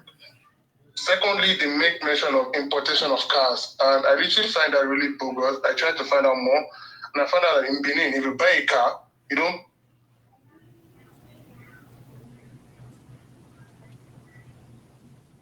So even though you car, at the point of coming to get your plate number, you pay for your custom duty. This could have actually been implemented in Nigeria, and it would have saved the government a lot of, exchange rates. Because as of today, cars are still. Yeah, I guess. I don't want to talk much about it, but as that, there are a lot of cars. I've seen several. A lot of cars are still being illegally imported. For the land and also for the illegal weapons, that actually doesn't make sense because, as you rightly mentioned, nothing is smuggled into the land border in Nigeria without the custom not knowing. I don't know about that border, but you see that Semi and Iduroko, it's not possible. I don't know how you want to do it. It's not possible. So and it's really, really so sad because I remember last year I saw a woman complaining. She buys food farm commodities from Girls. She takes it from Nigeria. Hey girls, could we do this? Could you could you get a good location, then you can call back because you are cutting in out and you're seeing some important stuff, but you're cutting in and out, so you're breaking at yeah.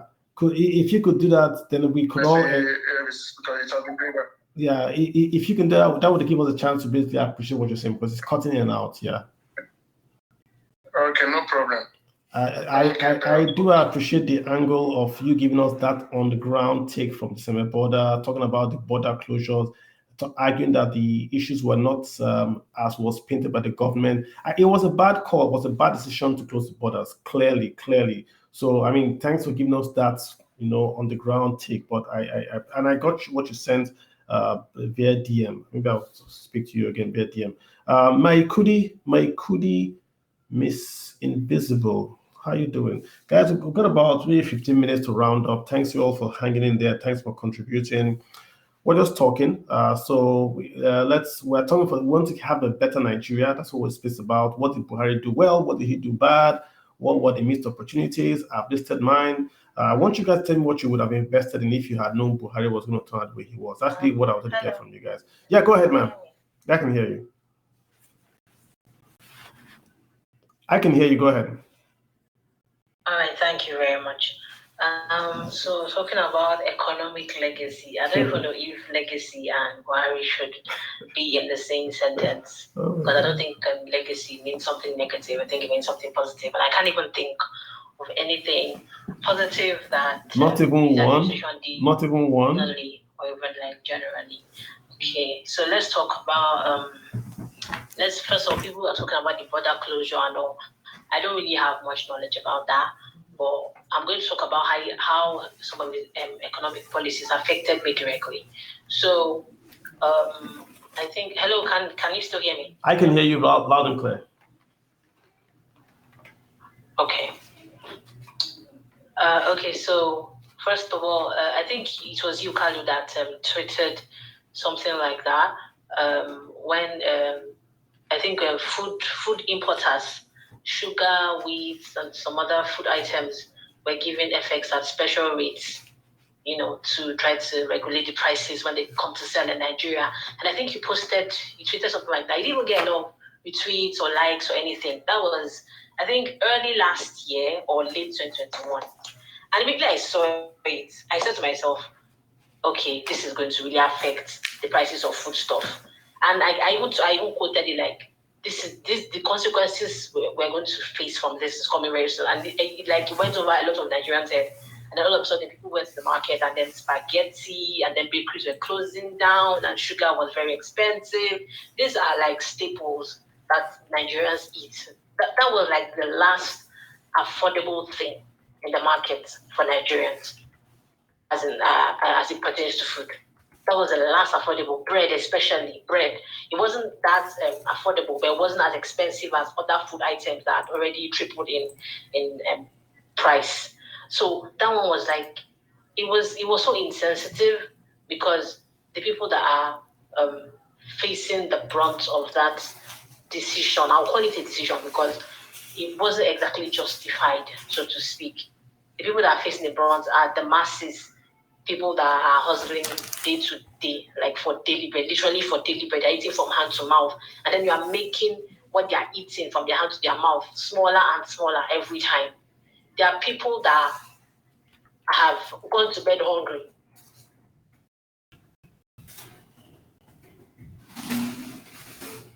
Are you still there? I think I lost her. Mike, if you can hear me, wait, I can hear you. Yeah, I can hear you. I don't know. Can anybody else hear me? I can hear you now. Go ahead. Okay. So like, as I was saying, I said that policy was very insensitive and it wasn't exactly properly justified. Like people don't even understand why they have to pay that much for food like bread, for spaghetti, for sugar, even for eggs. Again, because according to the dealers, the feed, the imports, the special foreign exchange rate they give them and whatever was removed. And then the cost of feed, we also rare chicken. So the price just tripled from 1.5. Now a bag is about 8,000. Wow. Yes, a bag is 8,000 naira now for feed. And foul food. 8,000 naira for a bag of feed from 1,000 naira. Yes. Wow. Yes, 8,000 naira. That's the price of bag of rice in 2015. So I'm buying bag of chicken food now. So imagine how that's why your eggs are very expensive, because they have to feed the chickens for them to lay eggs. Wow. That's one of the major reasons why your eggs are very expensive. Before now, at least Nigerian households, they buy frozen chicken at least, let's say, once in a week or twice in a week to cook. Now nobody even goes there. Even for normal livestock, cow and goats, you can't even buy meats of 500 naira and expect to cook like a good pot of soup anymore. I'm talking about food because like the basic thing, people don't eat, they will die. And this administration has not cared whether we have been feeding or not. And something somebody said earlier about how if you move out of the big cities and go to the states, you see people. Wow. You've gone off again. You've cut off big time. Let me move to I think I lost you. Let me ask you. Can you hear me now? I can hear you. Let me ask you a quick question. Yeah, I don't. You don't have to tell me. Yeah, but your what's your demographics like? Do you live in a family alone? What is your demographic? Okay, I'm single and I live with my family. So, like in terms of your budget for food, just in your household, right? How have you survived? Has your income gone up, or have you found a cheaper way to buy food? How have you guys survived from 2015 when inflation was? Okay, so let me give you in terms of numbers, because I know you're a numbers guy. So in 2015, I got my first regular job, so to speak. Before now, I've been doing freelance. So I got my first regular job. I was being paid 75,000 naira.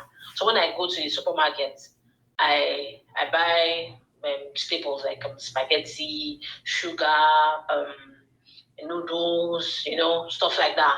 And at the counter, my bill was usually between 12,000 to 15,000 naira. I can say this because many times I have my mark at 15,000. All I'm buying can exceed 15,000 because I plan my transport and other things for my salary. Now, as I'm talking to you now, if I want to do the same type of shopping, because I've already reduced the number of stuff I buy, with our quality of food has reduced in this house because of that. I don't spend anything less than 25,000 naira, and I don't even buy as much as I used to buy. I've cut out spaghetti. We barely eat spaghetti anymore. I've completely phased it out. I've cut out eggs. We barely eat eggs. Like before, I used to buy crates of eggs and keep at home. We barely eat eggs anymore. We want to buy like maybe once a week. I've cut out bread. We barely eat bread anymore because it's very expensive. So like once a week again. So everything that is on a schedule. So I used to spend like 15,000 naira on food stuff, but now I'm spending 25,000 naira. I'm not even eating as much. I'm putting everything on a schedule. And we're only, in my family, we are just three people. So imagine how people like full household of 4 or 5 are coping. And we don't even eat that much because we are women. So I don't have a brother. So what do you do for protein?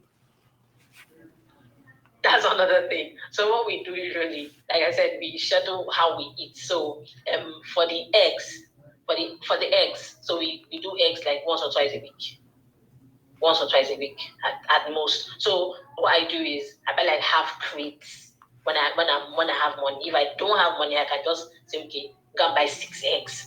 We can just do yam and egg. But it's like once or twice a week.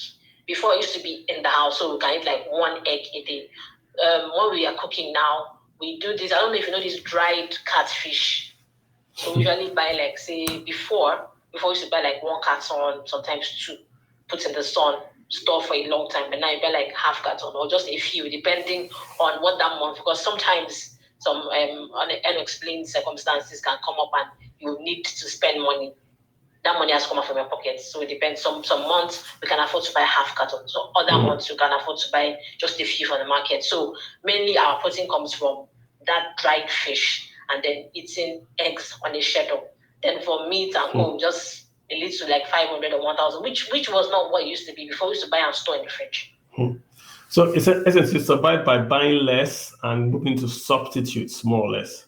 That's what I'm hearing you say. Yes. No meat. And that's like the story for a lot of Nigerian families today. What about your income? Your income, did it go up? I mean, 2015, would you say you got income 2015 to 2023? It actually went down because last year our salary was cut. That's why I had to leave my job because it didn't make any sense that my salary was cut and I was spending more to get to work because transport has also tripled. I was spending more to get to work. I was spending more on food. So I had to leave my job, because it didn't make any sense. And then I'm back to freelance, whatever I can get at any given point in time. What kind of work do you do? I'm requesting. What kind of work do you do? Is it like, do you work for what kind of work? Okay, so I was like a field customer service representative, right? Yeah, so we go on the field and we talk to people, inquiries, get data back from them also to upload to our database. So someone is clapping for you. So okay. I don't know who that was. But was that like a salary job or like a commission? What was that? I'm sorry, I didn't get that. Was that salaried or commission? What did you like have did you get a salary from that job? Right. Yeah. I was placed on the salary. We were contract workers because it was, I don't know if you know, these electricity distribution companies were mandated to enumerate every customer under their purview. Gotcha. Right? So that was my job. Do you mind sharing? We also used us in other capacity, but that was what brought me to the company. Okay, just by range. After the project was over, they slashed salaries and it was just a whole lot of things anyways. Gotcha, just by way of product of amount. How much you say? You're breaking up. I don't know if it's me or you. Yeah, I'm just trying to say, just by way of amount, how much are you earning? Is it below 10, below 20, below 30, below 40? What do you think you are earning? Oh my God, I don't lose you. I didn't catch that, I'm sorry. In terms of income, right? How much were you earning? Oh my God. I can't hear anymore. Hello? I'll send you a DM. Oh, yeah, I'll send you a DM. Olumide, did you hear what she was saying? Olumide? Yeah, I did. She said she can't hear you. I know, but I'm just trying to say, did you hear her entire presentation? What she's earning, how she's substituting? Did you hear all that? No. I only heard when she was talking about the 75,000, how she was surviving on and how she switched her jobs, but I didn't hear some of the breakups. But I heard those parts. Can you hear me? Oh, she's gone off. Yeah, she's gone off. I mean, you hear from her, right? And this is the same thing I hear from many people. That's even when I was doing the casual workers thing. This is the reason why I was doing that stuff. People are really, this is a well-spoken lady, so obviously went to school, can do enumeration, and she's surviving on buying eggs in bulk. No, they don't eat eggs, they don't eat bread, they don't eat this, they don't eat that. They're buying smoked fish, it's just man. So when you talk about a president coming into the country, this is what you want to do. You want to go and say, how can I make this girl's life better? She needs a job. The girl needs a job. That's the first. If you give her a job, you've solved 90% because now she can consume. Then she can go spend money. Even if the eggs are expensive, if she gets a job, she can buy the eggs.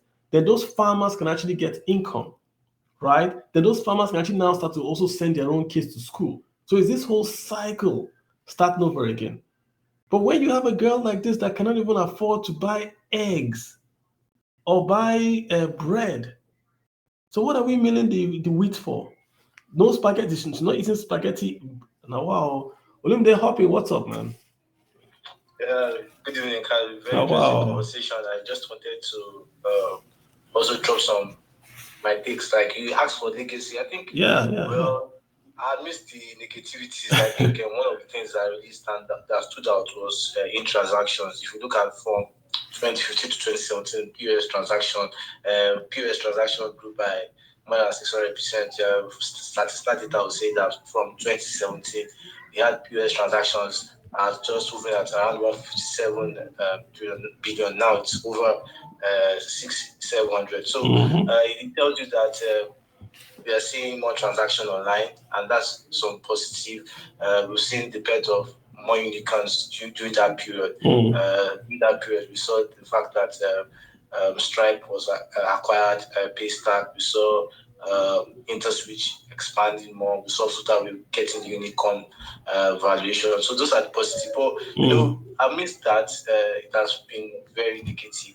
And I think one of the lessons the upcoming administration should learn, particularly for monetary policy, is that if they mistakenly employ a political state person as the next CBN governor, or we have a big finance minister, what happened to the Turkish lira will just be big. Because, first of all, we can see that the naira is already bleeding out in the black market, and also that export exchange window, you will see that it went as low as 632. So it pretty much tells you that we need fiscal monetary direction. And also, lastly, I think one of the lessons that I've seen in this administration was that accountability and competence can really go a long way. We really had poor accountability in our monetary and fiscal sector. The oil sector was so damaged that the country barely made much from it, and that really is a shame. I think the president-elect should also learn from the President Buhari in terms of infrastructure development. It makes little sense when you create railways from Lagos to the north, where you have more aggressive trades in interchange. Why don't you build infrastructure based on your trade networks? We often say that infrastructure in Nigeria is built by political patronage. These things have to change. You have to bring in the trust, and that is where it's lacking. But before I drop the mic, I'll just say that it's very difficult for me to see how Bola Tinubu will be able to mitigate this pressure, because 70% of the country didn't vote for him. You could see so much bitterness. So that's my major fear on how it's going to stay. But I think he has to reach out. He has to reach out to the opposition. He has no choice. He has to ensure an inclusive government, and he has to weed out all these politicians that have held the economic parameters of the country hostage. Yeah, I mean, good point, Olumi. Thanks for bringing out those few nuggets. The cashless banking side, the growth of the e-tech, e-telecom, and the unicorn. That has been one of the positives of the administration. That we'll be able to try to at least address that. So good point on the board for Buhari on that. But you've also made the point about the infrastructure, building trains to nowhere, right? The one that they went the Itakbe Warri train, yeah, I see, but that thing was built for iron ore. We shouldn't have really spent money to convert that into a commercial railway. Where is it going to? Where is it really going to? Where is it going to? Where's the economic output in that railway? That money should have maybe be used even to do the Lagos-Ibadan, or to expand Lagos-Ibadan, maybe take it further north, where there's a bit of economic activity. We have to deploy capital better. Then the last point I'm making about going forward, the president-elect, again, I made this is the third time I'm making this point again. Many people didn't vote for him. Nigeria does +1 winner. That means if two people in Nigeria vote, as long as you get +1, you've won. Unlike other democracies where you have to at least score a minimum number, right? I mean, US is 270 electoral college. You have to win some states. Here, the gentleman that is winning, I saw a crazy stat. Less than 5% of registered voters voted for Tinubu. Less than 5%. It was a crazy number. But what they're saying that the total number of registered voters in Nigeria, if you look at the pool that voted for the president-elect, it's less than 5% or something crazy like that.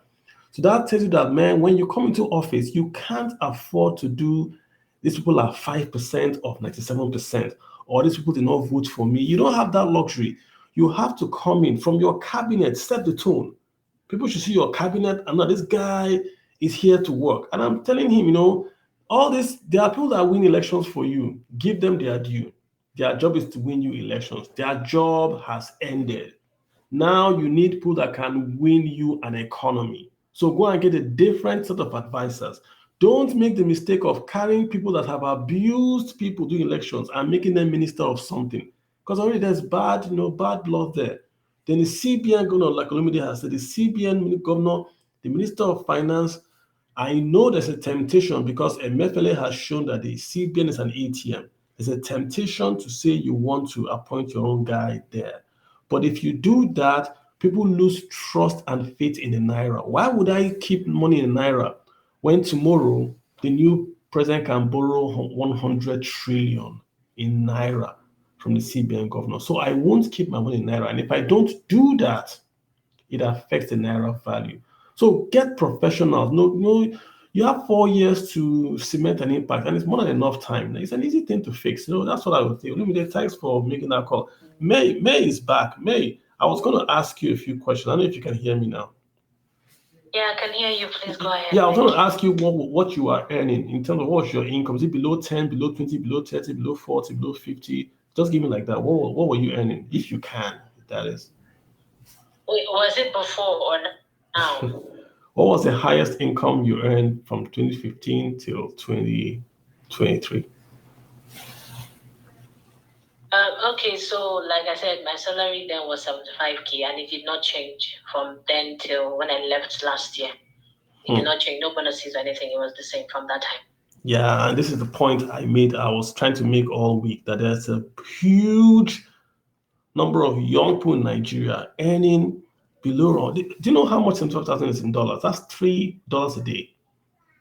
I think it's $3 a day, or something like that. Yeah, $3 a day.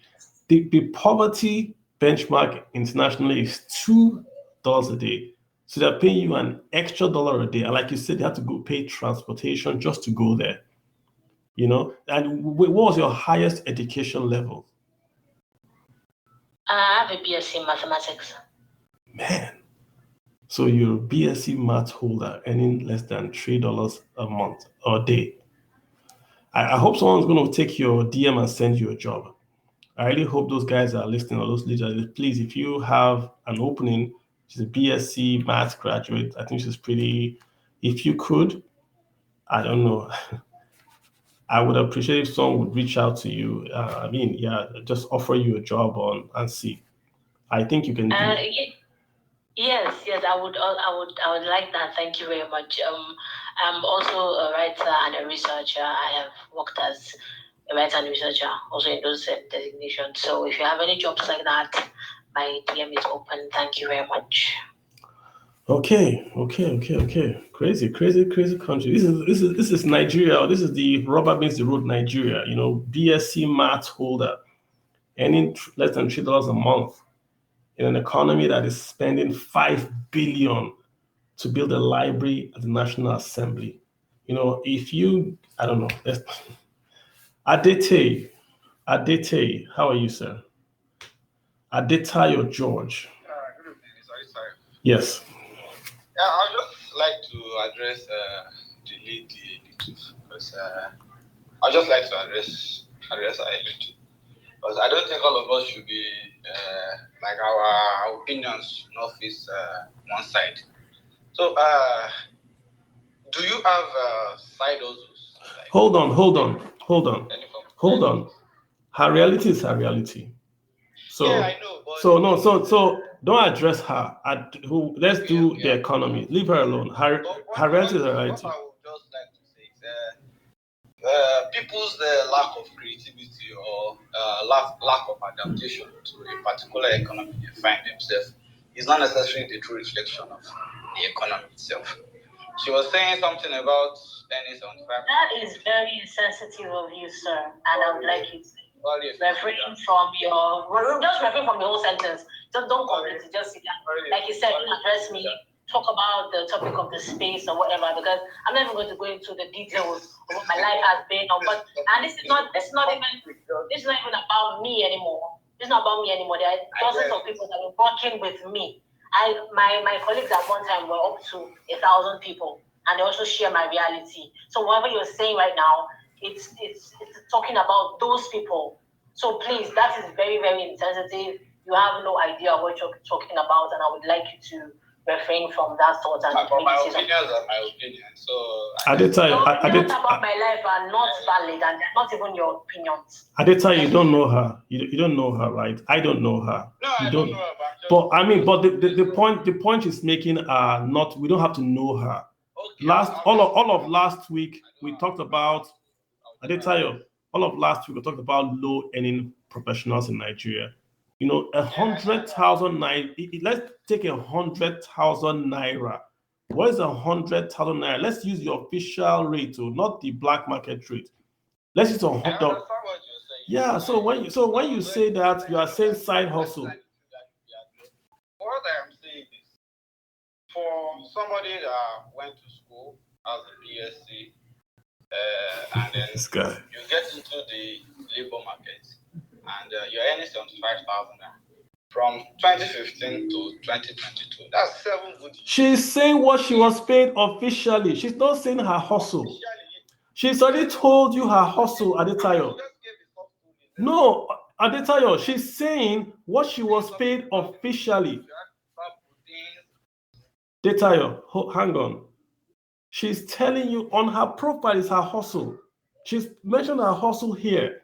She's telling you that officially she was paid the same amount of money, i.e. the wage growth. That's what she's referencing. You don't know her, and it's unfair to put her on the spot and say, what have you done, what have you done? Do you know what other people are doing? So let's even move on. Let's just move on. Yeah, like I said before, in Nigeria, you are poor if you are honest. You don't know her. So, I mean, if you want to comment on Nigeria, we're talking about the president. Let's talk about that, but let's not, make it a personal thing. Parker, I've got you, sir. Go ahead. Good evening, everyone, and thank you, Kalu, for giving me this opportunity to speak.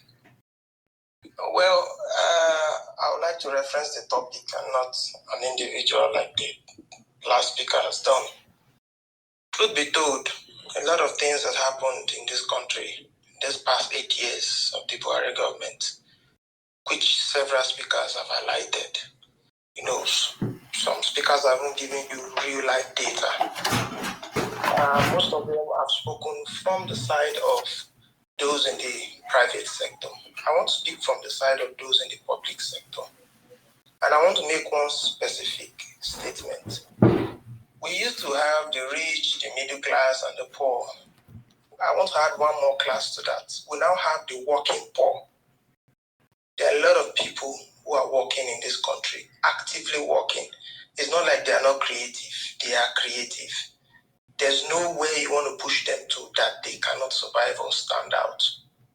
We have such persons. But every day, the cost of things are rising.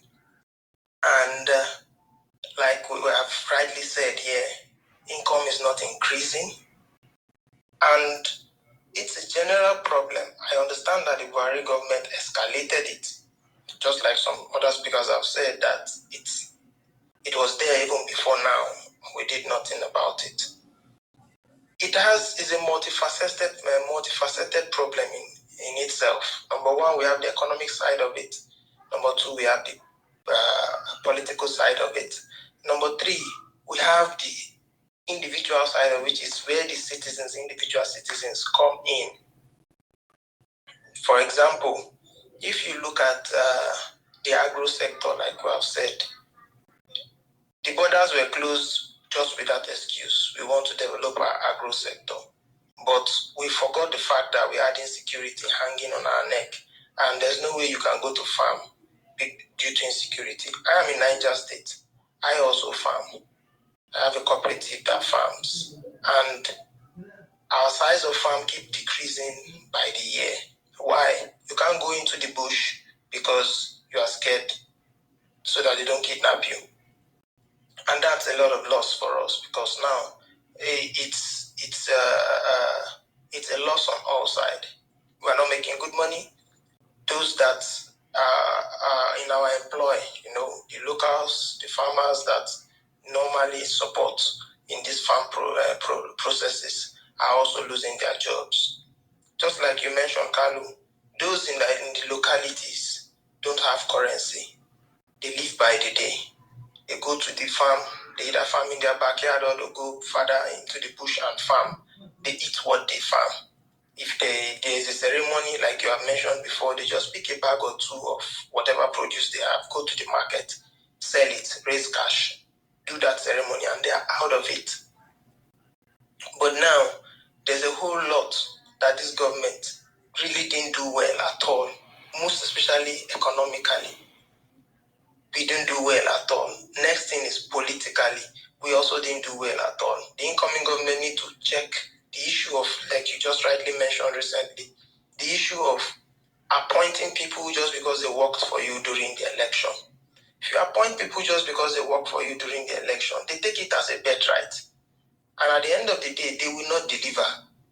So if you have a mandate and a blueprint of how you want to change things, appoint people that you know have the technical skills and the technical know-how in those areas and those sectors, so that we can, the positive effect can spread. Economics is simple. One man spending is another man earning. That's just the way it goes. If I don't spend, you don't earn. And as long as I don't spend and you don't earn, the system just stands still. So it's a circle. People are working, but the value of the money that they earn is decreasing. The cost of food is increasing. There was one hope I had for this Buhari government, which is the issue of subsidy. For me, subsidy is a fraud. That's the way I've seen it right from time. But if you want to discuss that, a lot of people have different opinions. If you are telling me that you are subsidizing petroleum products because I am poor and I can't afford to pay the full price of a liter of fuel, go to the locality, the people you call poor who are in the locality. How many of them have cars? How many of them have bikes? In the locality here in Nigeria where I am, the highest thing is bike, motorbike, motorcycle. Those that have motorcycles here, if you go to the filling station and take the statistics, they don't buy more than 1-2 liter at a time. So if they are buying 1-2 liter at a time, they should be able to pick up the cost for that 1-2 liter. Now, I'm not saying that the idea of subsidizing the product for them is wrong. No, it is not. And like a lot of us have also mentioned, we have a spending problem.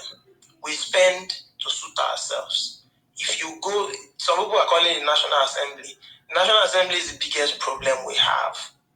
You don't go to the National Assembly and get anything approved without spending money. Are we supposed to go there and spend money to get things approved? Or they are supposed to be check for us? They can't check the executive. Why? Because whatever the executive brings to them, funds are being distributed. So it's going to be approved definitely. So that's the challenge. We have a lot of young graduates that don't have jobs. Because why? The rate at which new jobs are created is slow. Doing business is difficult and expensive in Nigeria. That's why we always fall back to importing. So if we really want things to grow, it's a three-phased issue. Number one, the leaders have to not just give us body language, do the right thing.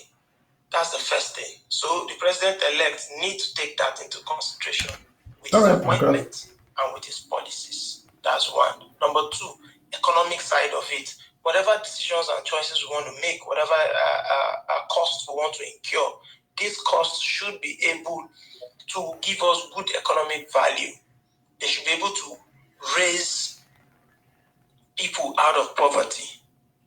If transactions are seamless, just like we want them to be, a lot of these things we want to be fixed will be fixed. When you give people road projects, all right, Parker, and it's just like, we're gonna round up so I can let others get in here. Thank you. All right, no problem. Let me just call it a wrap. I'll end by saying this: the citizens themselves should do well at their individual level, because change, like they say, starts from us. That's one. Nobody is better than the other. If you are opportune to have a better economic situation, does not mean that others don't have sense or they are not creative. That's one. All right, Paka, we're gonna end it. Buhari, you gotta talk to your mind. Buhari. Real quick. Thanks, Carlo. Just a few thoughts to share before I imagine we're about rounding off. Again, my attempt to broaden the conversation and broaden our thinking. There is a global cost of living crisis. Even advanced countries that have much more robust economies than ours are going through it. For those of us who are privileged to travel or spend some time in other countries, the average man, on the street is not having a good time. So this is not to exonerate the Buhari government, not at all, but we must have perspective. And I like to say that when you have perspective, it gives you a better chance of solving the actual problems that you are going through. So I thought to mention that. The second thing I wanted to mention is that, yes, there's a lot of talk about true federalism and restructuring and all of those conversations.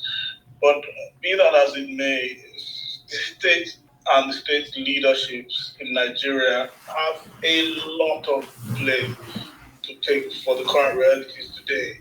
And we must keep that in mind. Again, I'm not a Buhari apologist. I just like us to have real conversations and see things as broadly as possible, right? We need to start to hold our state governments accountable.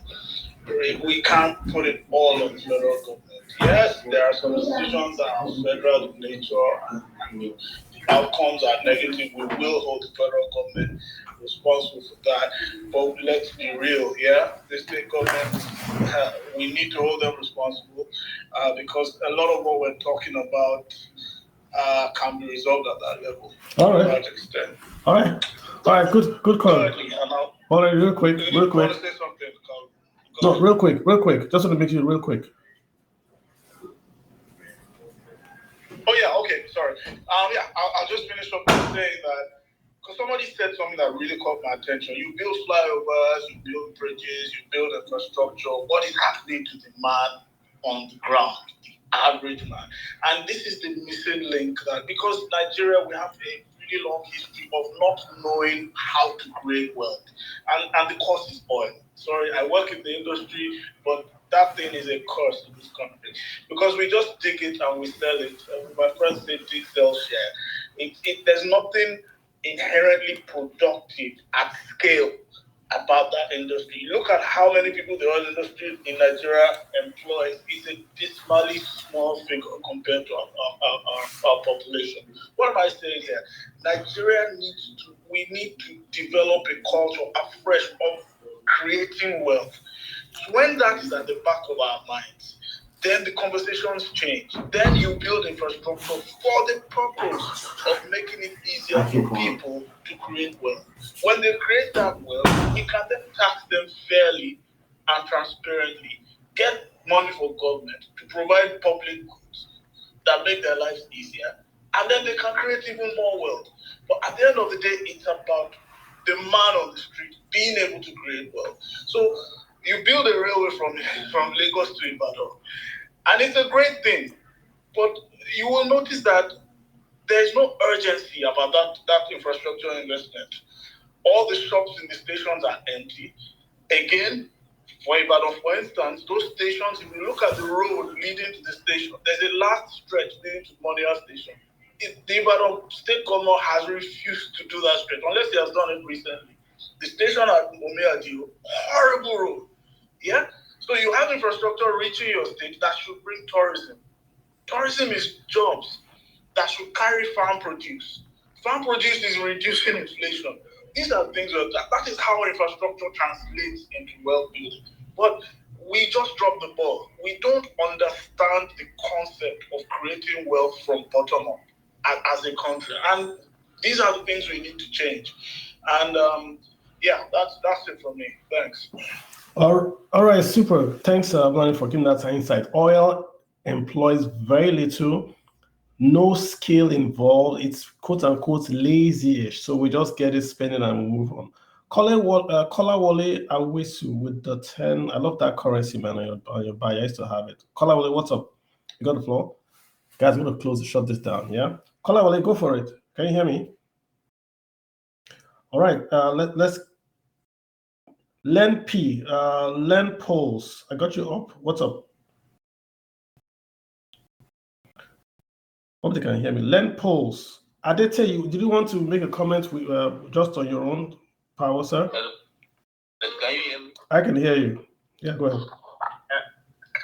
The only part I want to talk about is just this Naira effect that you can't spend your card like abroad. When I came to Turkey that time,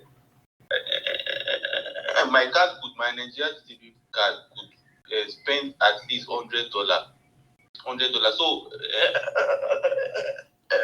so then I was even happy that at least in the mall, I will just use my card to pay for something. And the thing was so cheap. It was like it was the exchange rate was so cheap to me that if I had $1,000 in my card, I'll be using it. But what's the problem? Why? Please,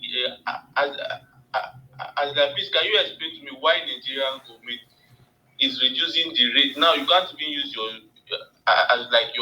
card.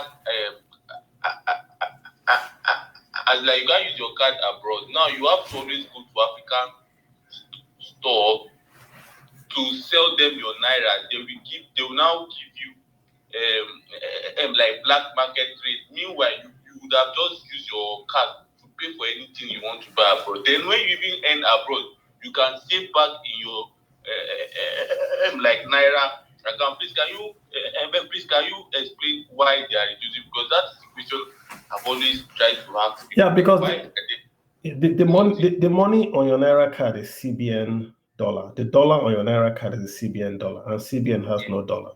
That's why. It's very simple. So when in the past, when you go abroad and you spend, that's because your foreign reserves were a lot. So you could spend the CBN. It's not just. I know you're.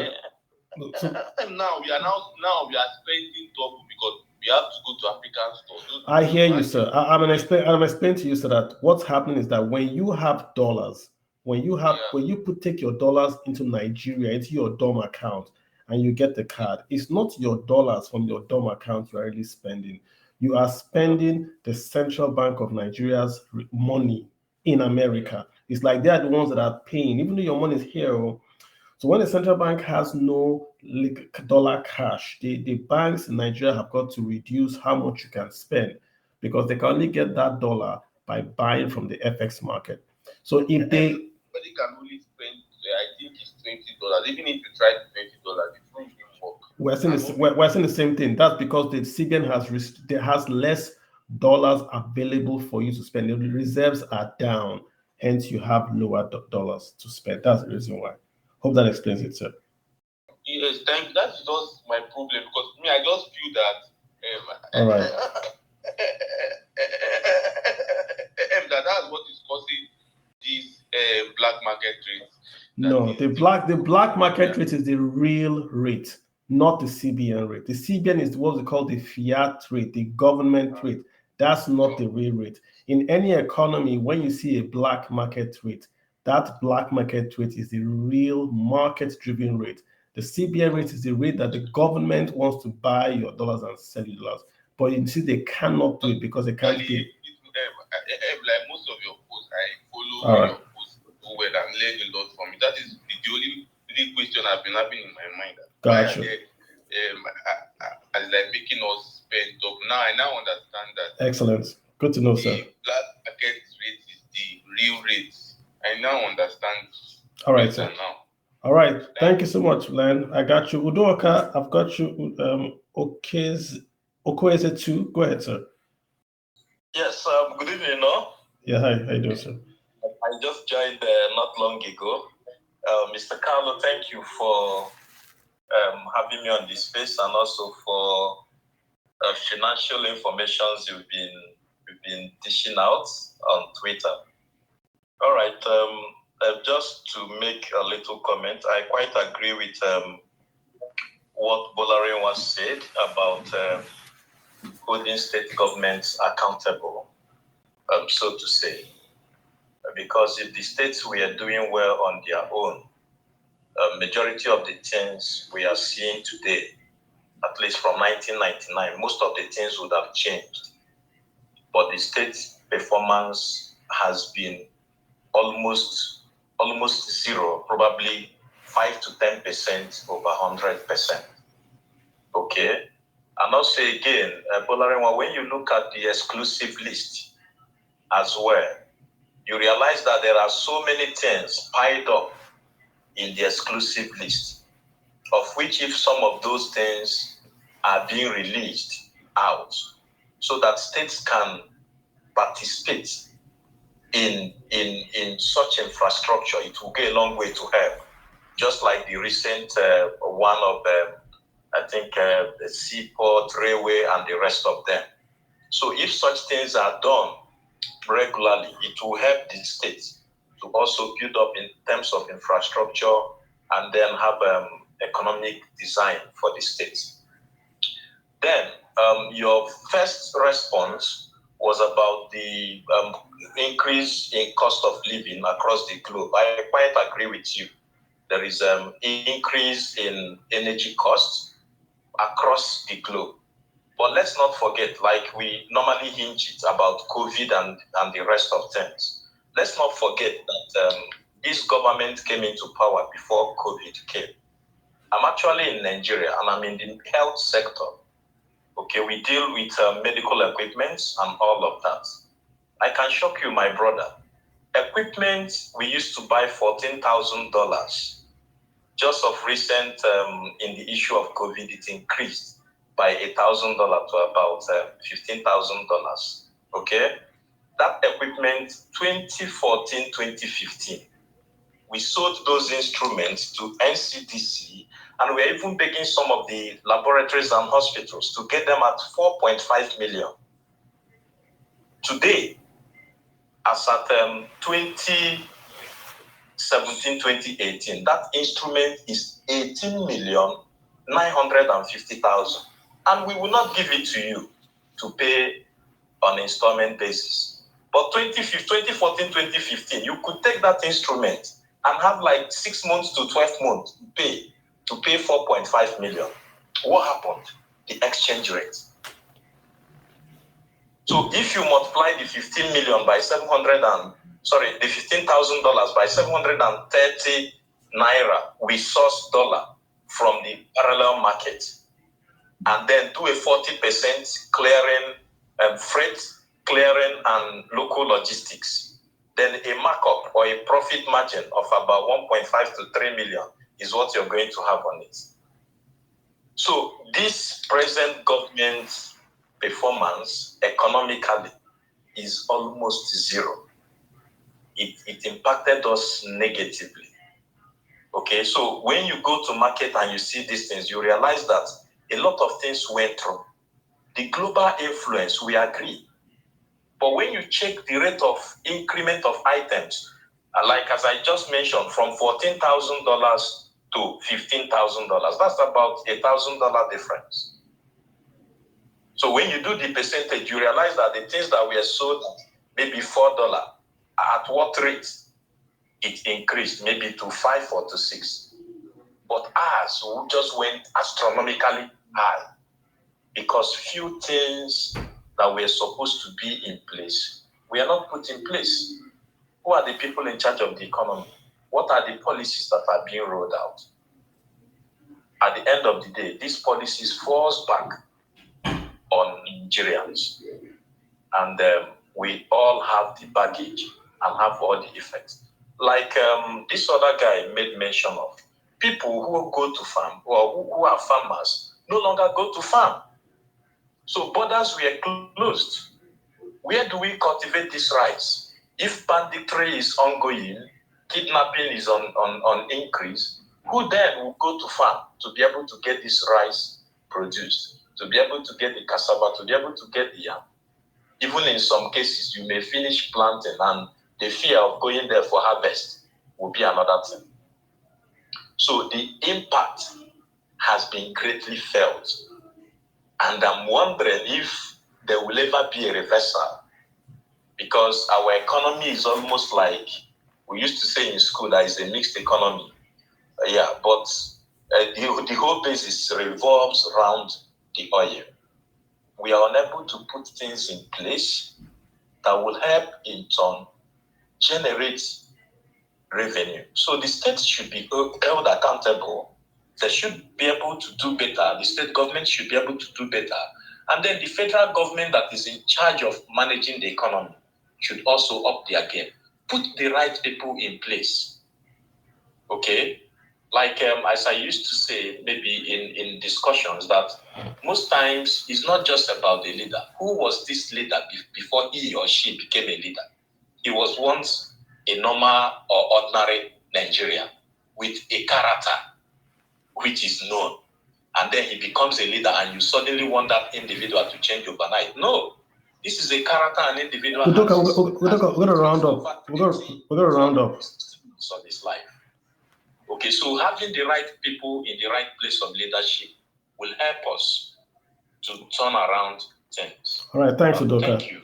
All right, guys, so we're going to round up in about 5 minutes. Let's just get Ayodeji and we'll get Idi Emi and then we'll cut a wrap. Thanks so much. Ayodeji, you've got the floor. Ayodeji, you've got the floor, sir. Going once, going twice. Idi Emi. Let's see. Idi Emi. Go ahead, sir, if you can hear me. Mr. Idi Emi? All right, it seems he cannot hear me. Let's get Harry Luba. Harry Luba, third time's a try. Harry Luba.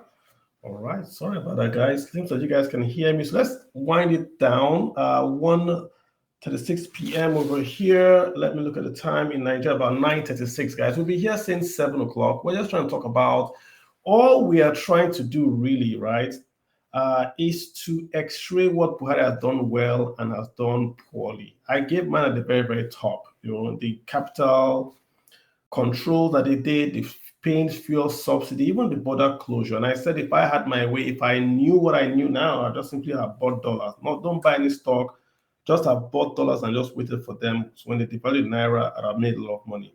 That's for me. Lumida has given us some very, very good insights into the positives of the administration, i.e. the fintech revolution, the e-Naira, all that IT side of the equation was done rather well in Nigeria in the last 8 years. The insecurity has not gone down. The economy has not improved. I mean, we had a young lady here talk about her own experiences. That's the story of really a lot of Nigerians. Tough economy for them, right? So we're doing this because we're trying to lay a template down and hope that the incoming guy, whoever it is, we know it's going to be Bola Tinubu is going to be sworn in also, can, start the whole economic journey on the right footing. We're asking for, number one, speed. Be very, very quick, but deliberate. Be very quick in appointing a cabinet and giving them their terms of reference and what you want from them. Be very, very quick to do that. Number two, build confidence. Build confidence by telegraphing to Nigeria from your appointment that you are going to be the president for all, including those that did not vote for you. You need the entire economy to work so that you, the president, can perform. You cannot run that risk again of taking one entire region and saying, these people are 5%, did not vote for me, so I will not do any projects there. You need to be able to run the country like a company. There's capital to be deployed according to where you would get returns, right? So that way the country can grow and you can then get tax revenues to pay down all the negative deficits that have been created for you. So number one is speed. Number two is competence. And number three, bring back rule of law. People no longer trust the government. People no longer trust the Senate. They don't trust the judges. They don't trust what government says. There's a big trust deficit. I think you should bring it back. Let things happen because they are supposed to happen. Let's understand that the state has power and the state can protect you, defend you, and make things happen. We shouldn't have bandits in Nigeria for one day longer. We shouldn't have it. When we have bandits, it just means there's no state. You can't be the one breath talking about unicorns, another breath talking about bandits. How? So I think that security should be the first thing they should just take. Just take those guys completely out. Erase that from the scene. That would help agriculture. That would help inflation. That would get Nigerians behind you. Every Nigerian wants peace. Every Nigerian wants to progress. So if you see that you want to do that, they'll support you. So do the quick wins.